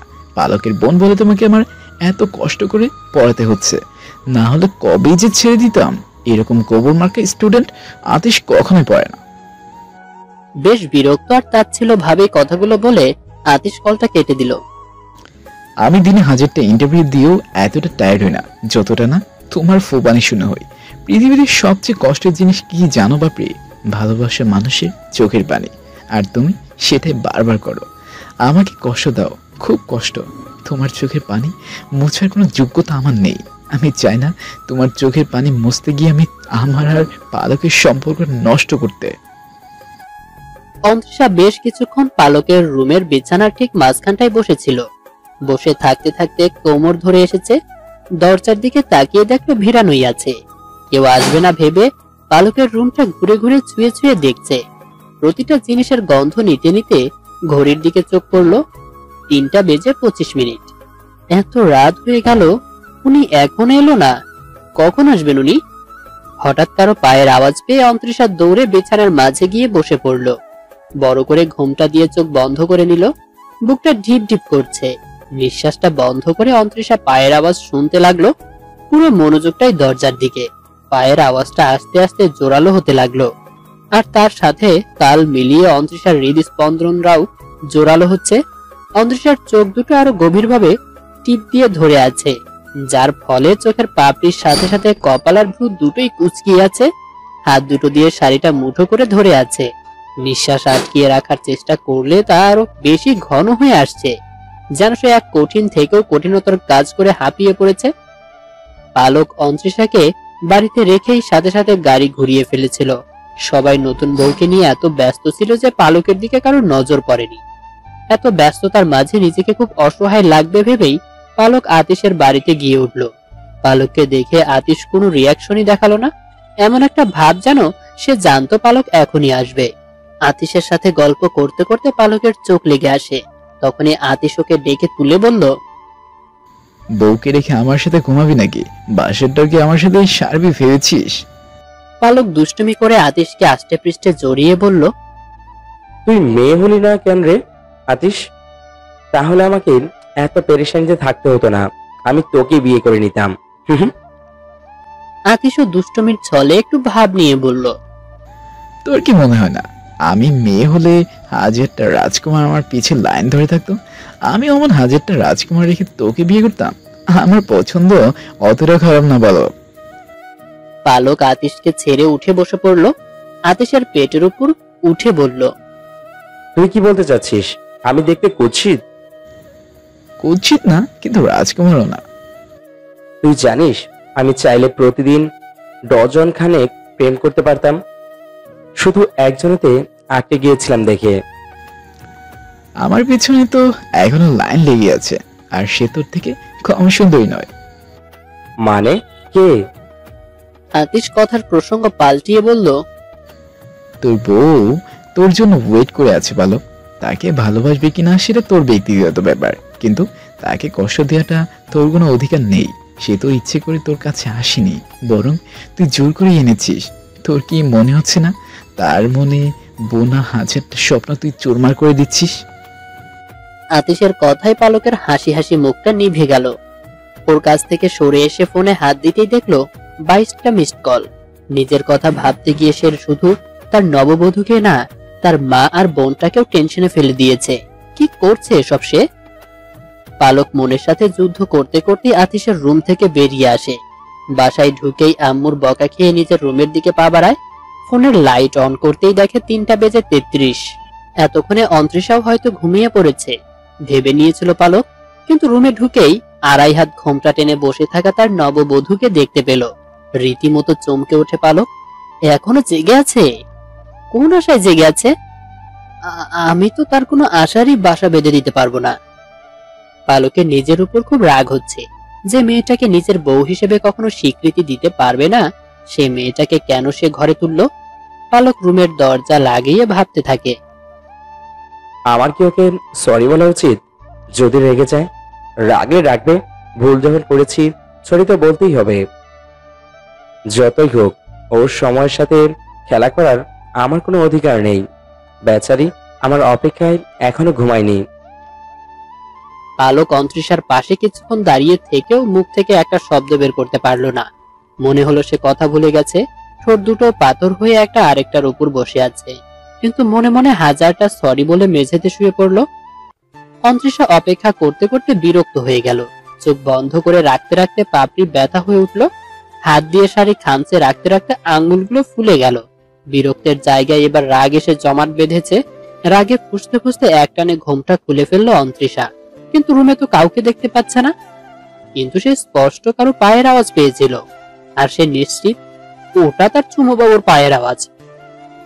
তাহলে কি উনি আমার উপর রাগ করে চলে গেলেন? কিন্তু কোথায় গেলেন? অন্তরিশা মুখটা কালো করে বিছানায় থেকে নামতে নিলেই চোখ আটকে গেল নিচে বালিশ ছাড়া গুটিসুটি মেরে শুয়ে থাকা পালকের উপর। অন্তরিশার কালো মুখটা আরো কালো হয়ে আসলো। মনে হচ্ছে এখনই তুমুল ধারায় বৃষ্টি নামবে। বিছানায় শুয়ে থেকেই অন্তরিশা পালকের দিকে চেয়ে রইল। ইচ্ছে করছে নিজের চাদর হয়ে ওনাকে জড়িয়ে নিতে। এত কেন ইচ্ছে করে আমার? যে মানুষটা আমার পাশে শোয়ার থেকে মেঝেকে বেছে নিতে পারে, তার পাশে কেন শুতে ইচ্ছে করবে আমার? এইটা তো ওনার সাথে করা ওনার অপছন্দনীয় অন্যায় হয়ে যাবে, আর সেটা আমি কখনোই হতে দিতে পারি না। অন্তরিশা ভারী সাজগোজ, ভারী শাড়ি, ভারী গয়না সহই শুয়ে পড়ল। কিছুই চেঞ্জ করতে ইচ্ছে করছে না তার, খুব আলসেমি লাগছে। বেশ কিছুক্ষণ চোখ বন্ধ করে থাকলেও অন্তরিশার চোখে ঘুম আসলো না। উল্টো পেটের ভেতর কুটকুট আওয়াজ হচ্ছে। মনে হচ্ছে পেটের মধ্যে থাকা ইঁদুরগুলো ক্ষুধার চালায় অন্তরিশার পেটের নাড়িভুড়ি সব কেটে খেয়ে ফেলছে। অন্তরিশার শোয়া থেকে উঠে পড়ল। উফ, এত খিদে নিয়ে ঘুমানো চাই? পালকের দিকে চোখ পড়তেই অন্তরিশার মায়া হলো। এভাবে বালিশ ছাড়া মানুষটা কিভাবে ঘুমাচ্ছে? দেখে তো মনে হচ্ছে বেঘুরে ঘুমাচ্ছে, আর আমি খিদের জ্বালাই মরছি। তোর কিছু একটা ভাবতেই অন্তরিশার ঠোঁটে হাসি ফুটে উঠল। বিছানা থেকে নেমে এসে পালকের পাশে বসে পড়ল।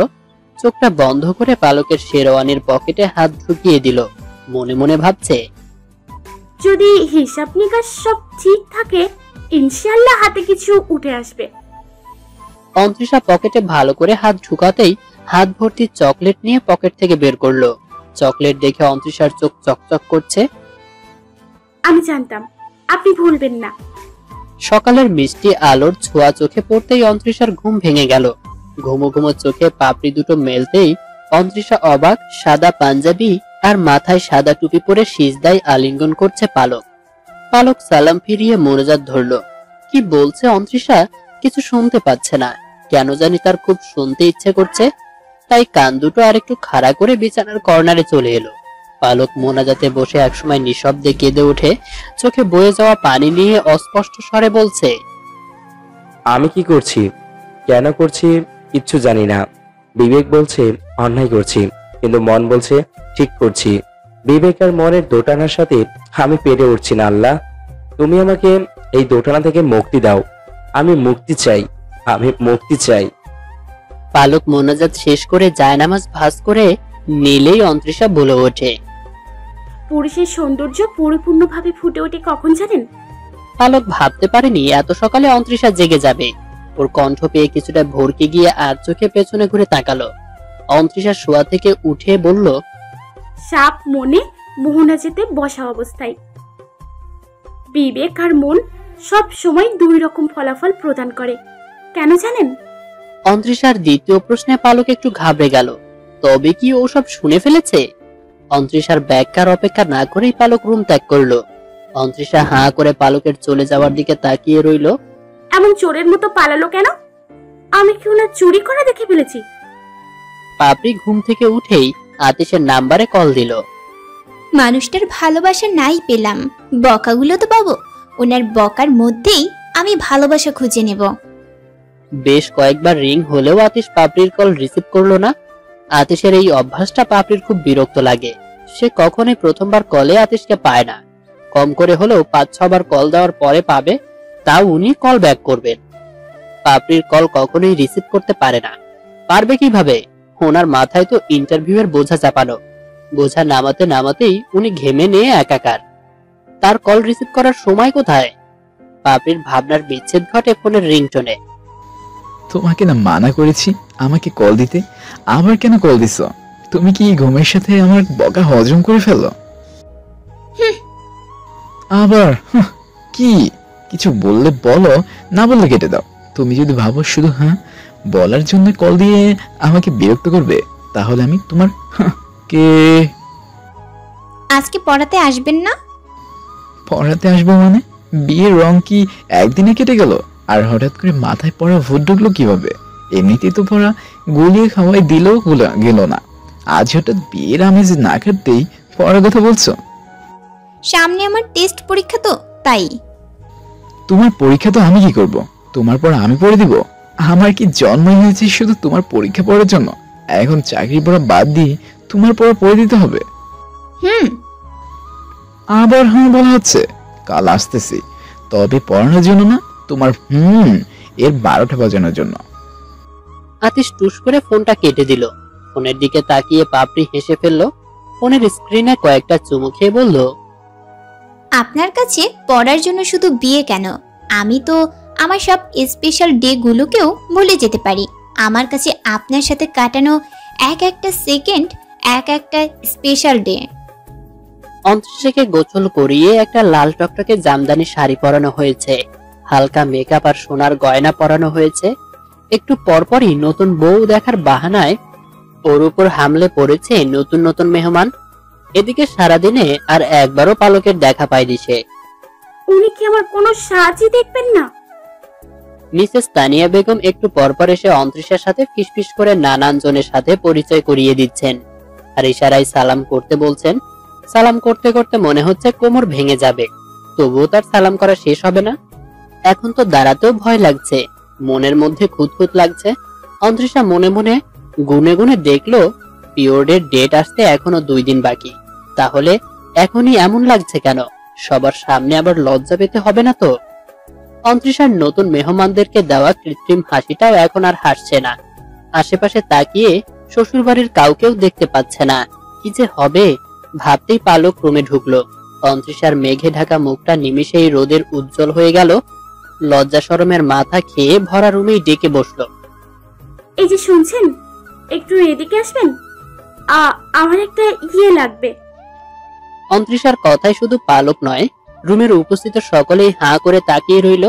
নানানজন নানা কথা বলতে বলতে রুম থেকে বেরিয়ে যেতে লাগলো। তাতে যেন অন্তরিশা হাত ছেড়ে বাঁচলো। বিছানা থেকে নেমে পালকের মুখোমুখি হয়ে বলল, আমার একটা লাগবে। পালক বেশ বিচলিত হয়ে বলল, মানে? পালকের পাল্টা প্রশ্নে অন্তরিশা থতমত খেয়ে গেল। তাড়াহুড়ো আর টেনশনে সে এসব কি বলেছে, তার কি লাগবে এখন সে কিভাবে বলবে? পালক তখনও অন্তরিশার উত্তরের অপেক্ষায় রয়েছে দেখে অন্তরিশা আরো বেশি লজ্জা পাচ্ছে। কি বলবে, কিভাবে বলবে, কিছুই বুঝে উঠতে পারছে না। অন্তরিশা চোখ বন্ধ করে আল্লাহ আল্লাহ জপতে লাগলো। চোখ খুলতেই দেখলো পালক নেই। যা, উনি কই গেল? এখন আমার কি হবে? পালক বেরিয়ে যাওয়ার জন্য গাড়ির কাছে এগোতেই একটা বাচ্চা আঙ্কেল বলে ডাক দিল। পালক পেছনে ঘুরতেই বাচ্চাটা ওর হাতে থাকা একটা কাগজ দিয়ে দৌড়ে চলে গেল। কাগজের ভাঁজ খুলতেই পালক দেখতে পেল, I need a pad an emergency, ইতি অন্তরিশা। পালক 1 লাইনের ইংলিশ লেখাটি দেখে যতটা না বিব্রত হয়েছে, তার থেকেও বেশি অবাক হয়েছে নিচে ইতি লিখে নাম লেখার পূর্বে কিছু একটা লিখে কেটে দিয়ে আবার নামটা লিখেছে। বাচ্চাদের মতো কেটে কেটে কালো দলা পাকিয়ে রেখেছে। কেউ যে নিজের নাম লিখতে ভুল করে তা পালক এটা নিয়ে দুজনকে দেখলো। কাগজটি হাতে নিয়েই পালক নিজের অতীতে হারিয়ে গেল। 5 বছর আগের কথা। তখন পালক বিবিএ 3য় বর্ষের ছাত্র। তুখোর মেধাবী হওয়ায় পুরো ভার্সিটিতে নামধাম বেশ কামিয়ে চলেছে। একদিকে জুনিয়র থেকে সিনিয়র সহ শিক্ষক শিক্ষিকা ও প্রিন্সিপালের মুখেও সারাক্ষণ শুধু পালকের নাম উচ্চারিত হচ্ছে।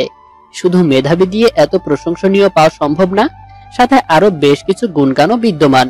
যার মধ্যে শান্ত, ভদ্র, শিষ্টাচার, ডিসিপ্লিন, আচার ব্যবহারও সবার থেকে একদম এগিয়ে। এত কিছুকে নিয়ন্ত্রণে রাখতে গিয়ে মেয়েদের দিক থেকে বেশ পিছিয়ে সে, কিন্তু সেটাকে নিজের দুর্বলতা না ভেবে বেশ গর্ববোধই করতে পারল। তৃতীয় বর্ষের ছাত্র, এত হ্যান্ডসাম, এত সুন্দর, অথচ খুবই সাধারণভাবে চালচলন, যেন সবাইকে আরো বেশি ভাবাতো। মেয়েদের থেকে দূরে দূরে থাকাটা যেন মেয়েরা সহ্যই করতে পারতো না। উফ, এত সকাল সকাল আমাকে কোথায় নিয়ে যাচ্ছিস কাদির? আর এক সপ্তাহ পর ইন কোর্স, আমার এখনো কত কি পড়া বাকি আছে জানিস? কাদির বাইকের স্পিড বাড়িয়ে বলল, আজকে আমি আমার ক্রাশকে প্রপোজ করতে যাচ্ছি। খুব নার্ভাস লাগছে রে পালক, তোরা পাশে থাকলে আমার নার্ভাসটা কিছুটা কমবে। তারা মানে? আর কি আছে? আমি তো কাউকে দেখতে পাচ্ছি না। আতেশও আছে, ও ভার্সিটিতেই ওয়েট করতেছে। বাইক থেকে নামতে নামতে বেশ বিরক্ত নিয়ে পালক বলল, এইসব ফালতু কাজে তোরা আমাকে কেন টেনে আনলি? এইসব প্রেম টেম দিয়ে কি হবে শুনি?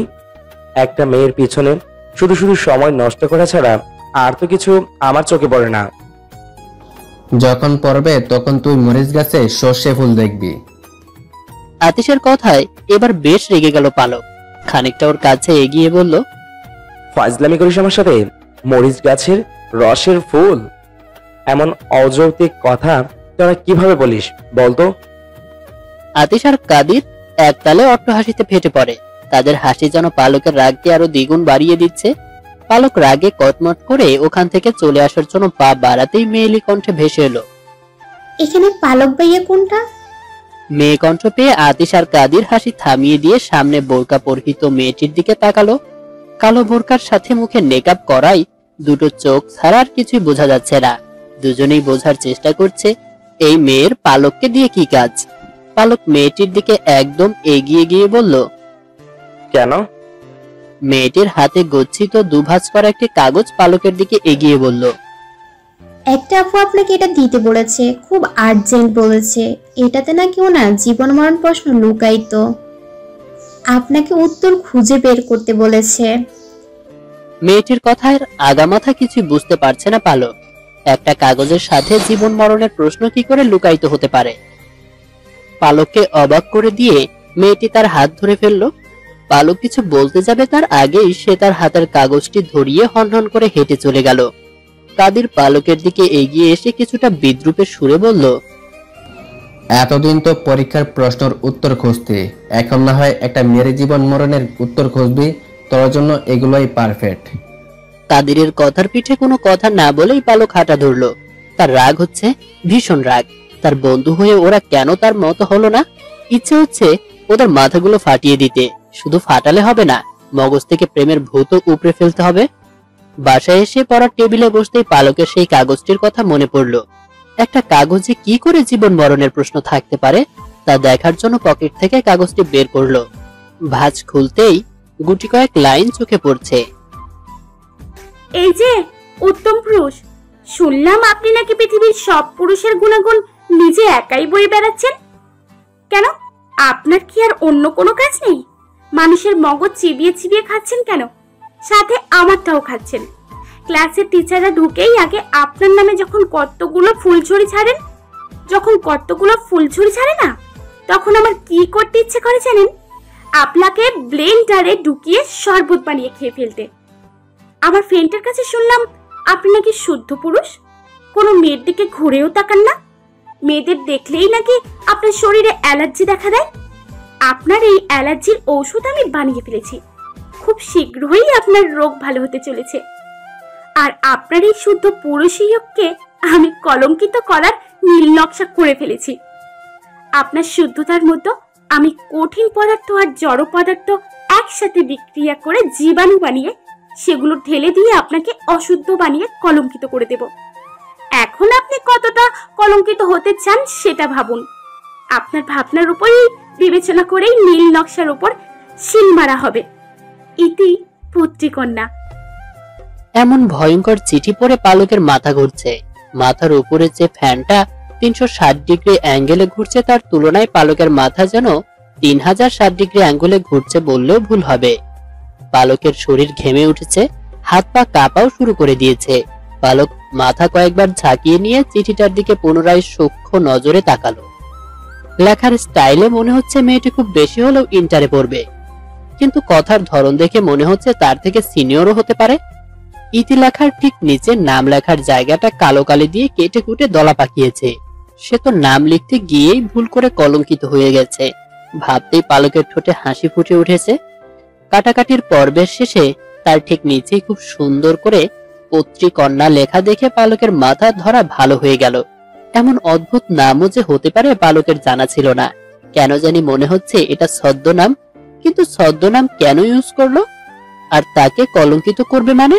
এখানে কলঙ্কিত দিয়ে কি বোঝাতে চাইছে? চিঠি নিয়ে ভাবতে ভাবতেই পালক টেবিলে ঘুমিয়ে পড়ল। সে রাতে আর পড়া হলো না। যে ছেলেটা প্রেমের বিপরীতে 444 ধারার মামলা করে বেড়াতো, সেই ছেলেই একটা চিঠির চিন্তায় ঘেমে যাচ্ছে। কে দিল তাকে এমন ভয়ঙ্কর চিঠি?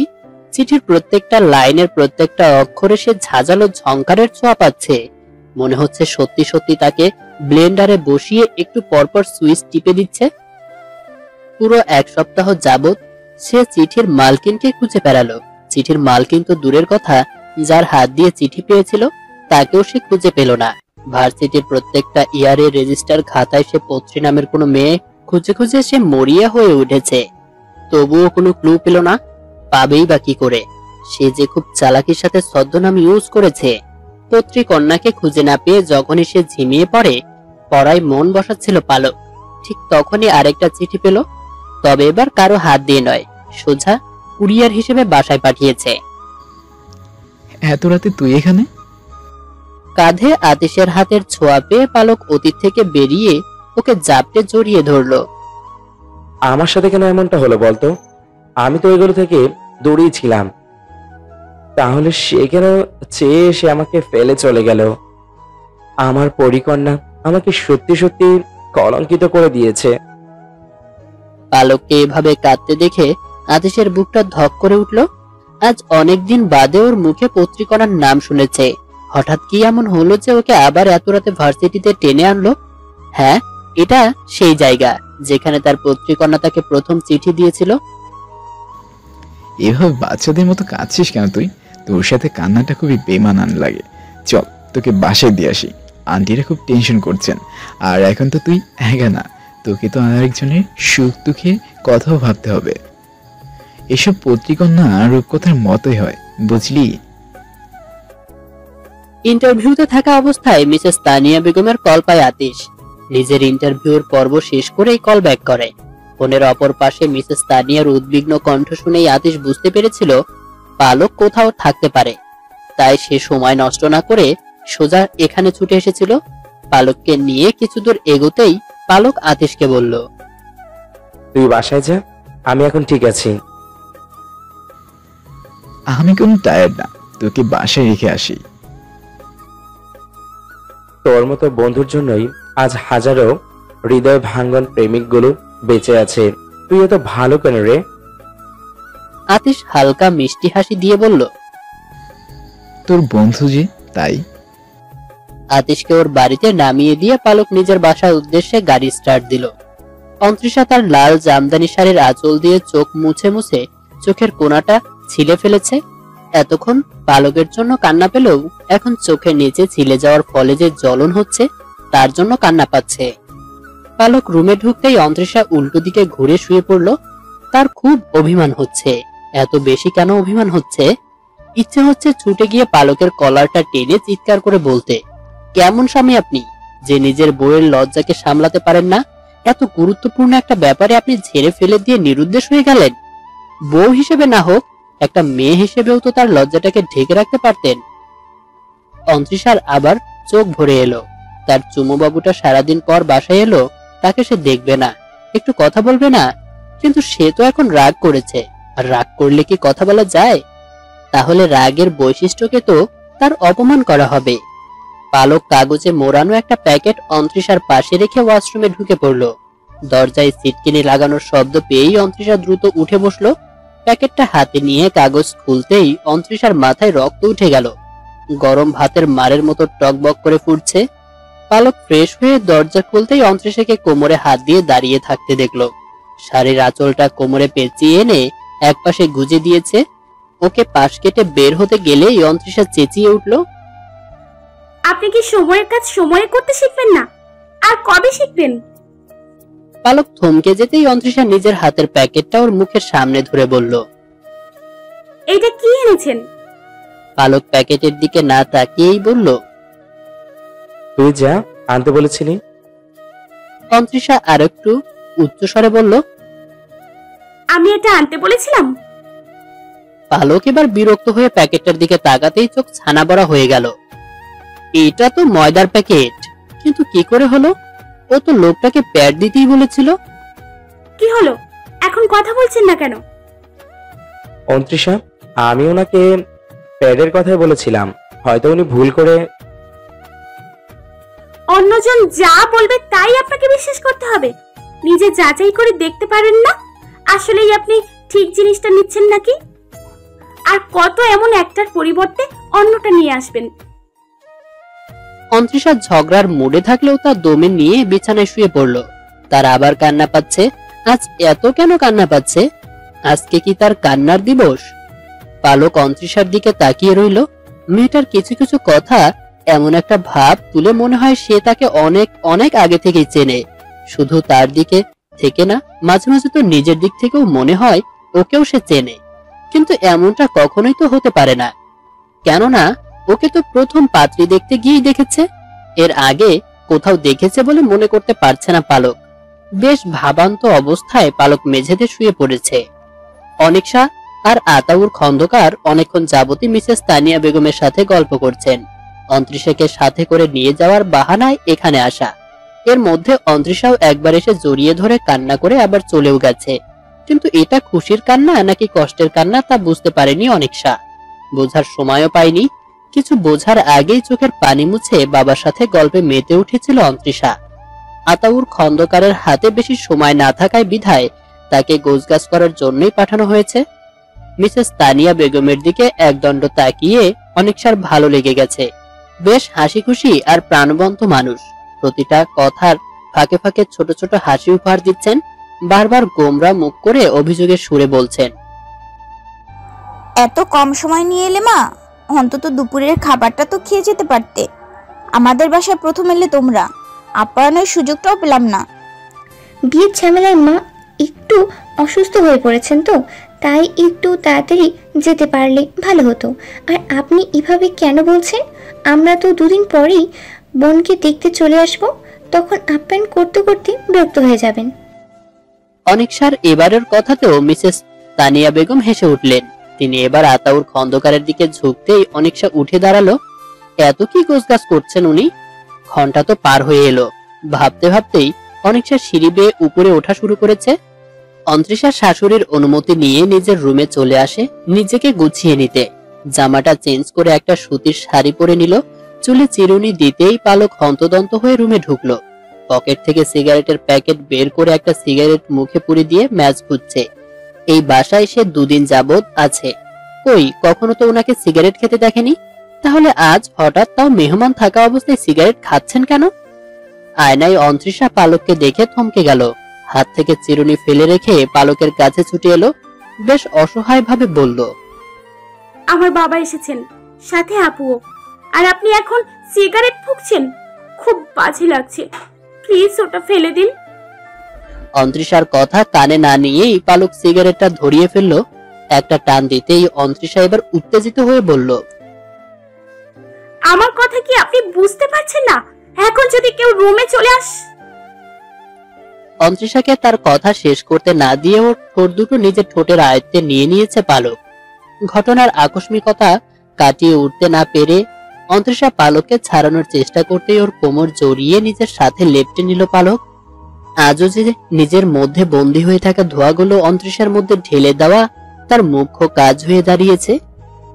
পালক অন্তরিশাকে ছেড়ে দিতেই অন্তরিশার কাশি শুরু হয়ে গেছে। কাশতে কাশতে চোখে পানি চলে এসেছে। অনিকশা হুড়মুড়িয়ে রুমে ঢুকেই অন্তরিশার সামনে পানির গ্লাস ধরে বলল, মানা করেছিলাম না বিয়ে করতে? এই তোর স্বামীর ভালোবাসা, যে ভালোবাসার ছোঁয়ায় তুই কেশে কেশে মরণ দেশে চলে যাচ্ছিস। অন্তরিশা পানির গ্লাসটা নিয়ে ঢক ঢক করে পানি খেয়ে বড় বড় নিঃশ্বাস নিতে নিতে বলল, আপু, তুমি এখানে? এখানে মানে? ধোয়ার ঠেলায় কি সব গিলে খেয়ে ফেলেছিস? আমি এখানে আসছি 2 ঘন্টা পার হতে চললো। অন্তরিশা নিজের কাশি নিয়ন্ত্রণে রাখার জন্য বিছানায় ধপ করে বসে পড়ল। মাথা কেমন ভন ভন করছে। তার মাথায় কি মাছের বাসা বেঁধে দিয়েছে? এত কেন ভন ভন করছে? পেটের ভেতরটাও কেমন গুড়মুড় করছে। মাছিরা কি মাথা থেকে পেটের ভেতরেও চলে গেল? উফ, কি অসহ্য অনুভূতি হচ্ছে। অনিশা ও অন্তরিশার পাশে গিয়ে বসলো। অন্তরিশার মাথায় হাত রেখে স্বাভাবিকভাবেই বলল, তুই ঠিক আছিস তো অনতি? পেটের ভেতর গুড়মুড়ের শব্দ গলার ভেতরটাও জ্বালা করছে। শব্দটাকে আটকাতে পেটে বাম হাত দিয়ে চেপে ধরেছে অন্তরিশা। বোনের দিকে তাকিয়ে ভাবছে, তবে কি আপু আজকেও ওনাকে চুমু খেতে দেখে ফেলেছে? ওনার সাথে আমার সব লজ্জার ঘটনাগুলোই আপুর সামনেই কেন ঘটে? ঠিক আছে, তুমি হঠাৎ আমার রুমে এলে যে, কিছু লাগবে? অন্তরিশা মাথা নাড়িয়ে না বুঝিয়ে আবার বলল, এই বিয়েটা তোর জন্য ঠিক হয়নি রে অনতি। আসলে বিয়ের কোনো সমস্যা না, সমস্যাটা হলো পালকের। এখনো সময় আছে বোন, তুই চাইলে আমি সব কিছু ঠিক করে দিতে পারি। তোদের তো সেরকম ঘনিষ্ঠ সম্পর্কও হয়নি। অনিশার কথায় অন্তরিশা বেশ বিরক্ত হলো। মুখে কিছুটা বিরক্ত ভাব ফুটিয়ে একটা কঠিন কথা বলতে ইচ্ছে করছে তার, কিন্তু তার আগেই মুখ ভর্তি করে বমি করে বসলো অনিশার শরীরে। আপনি সত্যিই যাবেন না? অন্তরিশার কথায় পালক একবারও ওর দিকে ঘুরে আবার খোলা আকাশে মনোনিবেশ করলো। আজকের সূর্যটা খুব বেশি প্রকট তাপ দিচ্ছে, গরমটাও ভালোই পড়েছে। ভ্যাপসা গরমে পালকের শার্ট ভিজে চুপসে আছে নিজের শরীরের সাথে, কিন্তু সেদিকে কোনো খেয়াল নেই তার। মনে হচ্ছে তার ভেতরে প্রকট যন্ত্রণা রশ্মির তাপের কাছে সূর্যের এই তাপ কিছু না। তাই তো এই রোদেও সে ছাদের কিনারা ঘেঁষে দাঁড়িয়ে আছে। বিষে যদি বিষের ক্ষয় হয়, তাহলে আজ সে তার ভেতরের যন্ত্রণার তাপটাও রোদের তাপ দিয়ে ক্ষয়ে শেষ করে নিবে। এমন কাঠফাটা রোদে দাঁড়িয়ে আছেন যে, মাথা ব্যথা করবে। আমাকে নিয়ে কেউ চিন্তা করুক, এটা আমি পছন্দ করি না। তোমার আব্বু তোমার জন্য ওয়েট করছে। আপনিও চলুন না আমার সাথে। বিয়ের পর একা একা বাপের বাড়ি গেলে মানুষ নানান রকম কথা শোনাবে। আকাশের দিকে তাকিয়েই পালক বলে ওঠে।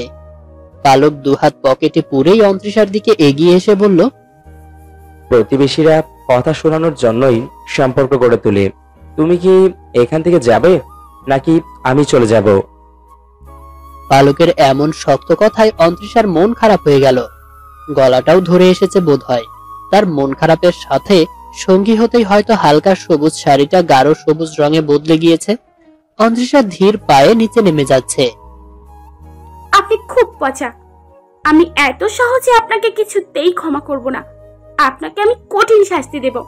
আমার মনের ভেতরে জমে থাকা ভালোবাসার আগুনে পুড়িয়ে আপনাকে শেষ করে দেব।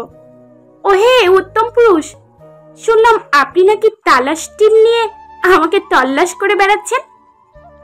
আমাকে খুঁজে পাওয়া আপনার কাম্য নয়। এসব গোয়েন্দাগিরি বন্ধ করুন। সবে তো আপনাকে কলঙ্কিত করার জন্য নীল রক্সায় কালো রং ঢেলেছি, ওগুলোকে শোকাতে দিন, তারপর তো আপনাকে কলঙ্কিত করব। আপনি যে কলঙ্কিত হওয়ার জন্য এত উতলা হয়ে যাবেন তা তো আগে বুঝতে পারিনি।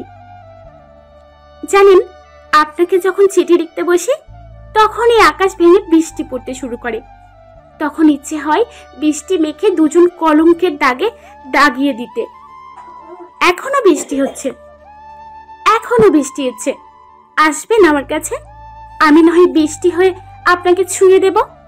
আপনি তালাশ টিম নিয়ে বেরিয়ে এসে যদি আমাকে কিছু লিখতে চান তাহলে সে ব্যবস্থা আমি করে দেব। তবে হ্যাঁ, নজরদারি করা যাবে না, তাহলে কিন্তু আমি বৃষ্টি না হয়ে বজ্রপাত হয়ে যাব। তারপর আপনাকে জ্বালিয়ে পুড়িয়ে শেষ করে নিজেও বিলীন হয়ে যাব। ইতি পুত্রকন্যা। চোখে বৃষ্টির ফোঁটা পড়তেই পালক আকাশের দিকে তাকালো। আকাশের দিকে মুখ করে দুহাত দুদিকে মেলে দিয়েছে। চোখটা আবার বন্ধ করে বৃষ্টির ফোঁটাকে বরণ করে চিৎকার করে বলল, তুমি কি আজও আমাকে চিঠি লিখছো পত্রিকন্যা? দেখো, আকাশ ভেঙে বৃষ্টি পড়ছে। তোমার উত্তম পুরুষের গায়ে মেখে দেওয়া কলঙ্কের দাগগুলো ধুয়ে যাচ্ছে, কিন্তু আমি তো চাই না তোমার প্রেমের কলঙ্ক এভাবে বৃষ্টির পানিতে ধুয়ে যাক। আমি তো চাই তুমি তোমার ভালোবাসার বৃষ্টিতে আমাকে ভিজিয়ে নাও। কেন চলে গেলে? যদি যাবারই ছিল তাহলে কেন এসেছিলে? আমার যে তোমাকে বড্ড প্রয়োজন পত্রিকন্যা। আমার যে খুব ইচ্ছে তোমার সাথে, তোমার ইচ্ছেতে প্রতিটা বৃষ্টির ফোঁটার সাথে অনুভূতির অতলে ডুবে যেতে। তুমি কি তোমার ইচ্ছেগুলো আমাকে আর জানাবে না? বৃষ্টিতে হারিয়ে যেতে যেতে আমাকে চিঠি লিখবে না? আজকের এই বৃষ্টিতে ভেজে আরেকটা চিঠি লিখবে পত্রিকন্যা, যে চিঠিতে থাকবে তোমাকে ভুলে যাওয়ার ঔষধ। এমন ভূতের মতো সাজছিস কেন? আজকে কি তোর বিয়ে? হঠাৎ আতিশের কণ্ঠ পেয়ে পাপড়ি লাফিয়ে উঠল। আতিশ আসবে দেখেই সে আজ হালকা কাজের একটা সাদা আর লাল কম্বিনেশনের লেহেঙ্গা পরেছে। সেদিন বিয়েতে তো ওনাকে সাজ দেখানোই হয়নি, তাই চোখে কাজল আর ঠোঁটে লাল লিপস্টিক পরেছিল। চোখে কাজল দেওয়া হলেও ঠোঁটে লিপস্টিক দেওয়া শেষ হয়নি। উপরের ঠোঁটে শেষ করে সবেই নিচের ঠোঁটে লিপস্টিক ছোঁয়া দিতেই আতিশের কণ্ঠ পেয়ে হাত থেকে লিপস্টিক পড়ে গিয়েছে। আতিশ মাথার চুলের পানি ঝাড়তে ঝাড়তে পাপড়ির কাছে এগিয়ে এসে বলল, কাক ভিজে ভিজে গেছে তোর জন্য। আমাকে কত কষ্ট করে আসতে হলো। যদি ঠিকঠাক মতো না পড়িস না তাহলে আজ একটা মারও মাটিতে পড়বে না। যা বনিয়ায়। পাপড়ির কানে আতিশের কথা পৌঁছালে তো মাথায় প্রবেশ করেনি। সে তো এখন আতিশের চুল ছাড়া দেখায় ব্যস্ত। ইস, ওনার মাথা ভর্তি এই চুলগুলোকে আমি কবে ছুঁয়ে দেখব? কি হলো এভাবে তো হয়ে দাঁড়িয়ে রইলি কেন? যা বনিয়ায়। পাপড়ি বই আনার বদলে আতিশের দিকে নিজের তোয়ালেটা এগিয়ে দিয়ে বলল, ভালো করে মুছে নিন, না হলে সর্দি লেগে যাবে। আতিশ চুল ছাড়া বন্ধ করে পাপড়ির দিকে তাকালো। পাপড়ি একদম কাছে এসে ওর ঠোঁটে নিজের বৃদ্ধ আঙ্গুল ছুঁয়ে দিচ্ছে। আতিশের স্পর্শ পেয়ে পাপড়ির চোখ বন্ধ করে ফেলেছে। ঠোঁটের সাইডে ছড়িয়ে থাকা লিপস্টিকটা মুছতে মুছতে বলল, তুই তো দেখতে এমনি পেতনিদের মতো, সাজলে তোকে পেতনিদের থেকেও বেশি বিশ্রী লাগে। যা এখনই ধুয়ে আয়, এক্ষুনি। পাপড়ি লজ্জা পেল, ভীষণ লজ্জা। যে লজ্জায় সে আনন্দ খুঁজে পেয়েছে, যে লজ্জা সে আতিশের ছোঁয়াতে পেয়েছে। আপনি এভাবে ছুঁয়ে দিয়ে আমাকে আরো খারাপ কিছু বললেও আমি মন খারাপ করব না আতিশ ভাইয়া। পাপড়ি ওয়াশরুমের দিকে পা বাড়িয়ে আবারও পেছনে ঘুরে দাঁড়ালো। আতিশকে উদ্দেশ্য করে বলল, আপনি আমাকে তুই করে বলছেন কেন? পালকও তো তোকে তুই করে বলে, তাই। ভাইয়া তো বোনকে তুই করে বলতেই পারে, তাই বলে আপনিও বলবেন? ওর বোন মানে তো আমারও। আতিশের কথার মাঝখানেই পাপড়ি চিৎকার করে উঠল, না। কি না? আমি আজকে পড়বো না, আপনি এক্ষুনি চলে যাবেন। এখন মানে এক্ষুনি। আতিশ বেশ আরাম করে পাপড়ির বিছানায় বসে পড়ল। আমি কি তোর কেনা কৃতদাস? তুই বললেই আমি তোকে পড়াতে ছুটে আসবো, আবার তুই বললে আমি বেরিয়ে যাব। আমাকে তোর এত সস্তা মনে হয়? এক্ষুনি যদি বই নিয়ে না বসিস তাহলে আমি আর কোনোদিনও বাড়িতে পা রাখবো না। পাপড়ির ইচ্ছে হলো নিজের চুল ছিঁড়ে ফেলতে। যাকে মন প্রাণ উজাড় করে ভালোবাসার স্বপ্ন দেখছে, সে কিনা এতদিনে তাকে তুমি থেকে তুইতে চলে গিয়ে বোন বানাতে চলেছে। এটা দেখা বাকি ছিল, তার অগোচরে ভালোবাসার এই প্রতিদান পাচ্ছে। জানালা বন্ধ করে দিচ্ছ যে? বৃষ্টির শব্দ ভাল লাগছে না? জানালা লাগাতে লাগাতেই অন্তরিষা উত্তর দিল, শীত শীত লাগছে তো তাই। আর এখন তো ঘুমিয়ে পড়বো। জানালা খুলে ঘুমালে আমার সব বই ভিজে যাবে। অরিত্রা কি ঘুমিয়ে পড়েছে দুলা ভাই? না, ওর আমুর কাছে বকুনি খেয়ে এখন ভাত খাচ্ছে। শুনলাম তুমিও খাওনি। কি কারোর সাথে অভিমান হয়েছে বুঝি? আমার আবার অভিমান? সে তো আমার কাছে ধরাই দেয় না। আপনি বসুন না, বাইরে দাঁড়িয়ে আছেন কেন? অরিত ছোটে দুষ্টুমির হাসি নিয়ে ভেতরে ঢুকতে ঢুকতে বলল, এখন তো তুমি অন্য কারো দখল হয়ে গেছো, তার অবর্তমানে তোমার রুমে ঢুকতে সাহস পাচ্ছি না। যদি সে রাগ করে? অন্তরিষা বিছানা পরিষ্কার করে অরিতকে বসতে দিয়ে বলল, রাগের আগে অনেকটা শব্দ সুপ্ত থাকে, জানেন তো? অরিত অন্তরিষার দিকে একটা মিষ্টি হাসি দিয়ে বলল, তোমার ওই সুপ্ত শব্দটার আগেও আরেকটা জিনিস সুপ্ত থাকে, ওইটা জানো তো? অন্তরিষা নিজের প্রশ্নের পিঠে পাল্টা প্রশ্ন পেয়ে থতমত খেয়ে গেল। অরিত অন্তরিষার আরেকটু পাশে এসে ওর নাক টিপে বলল,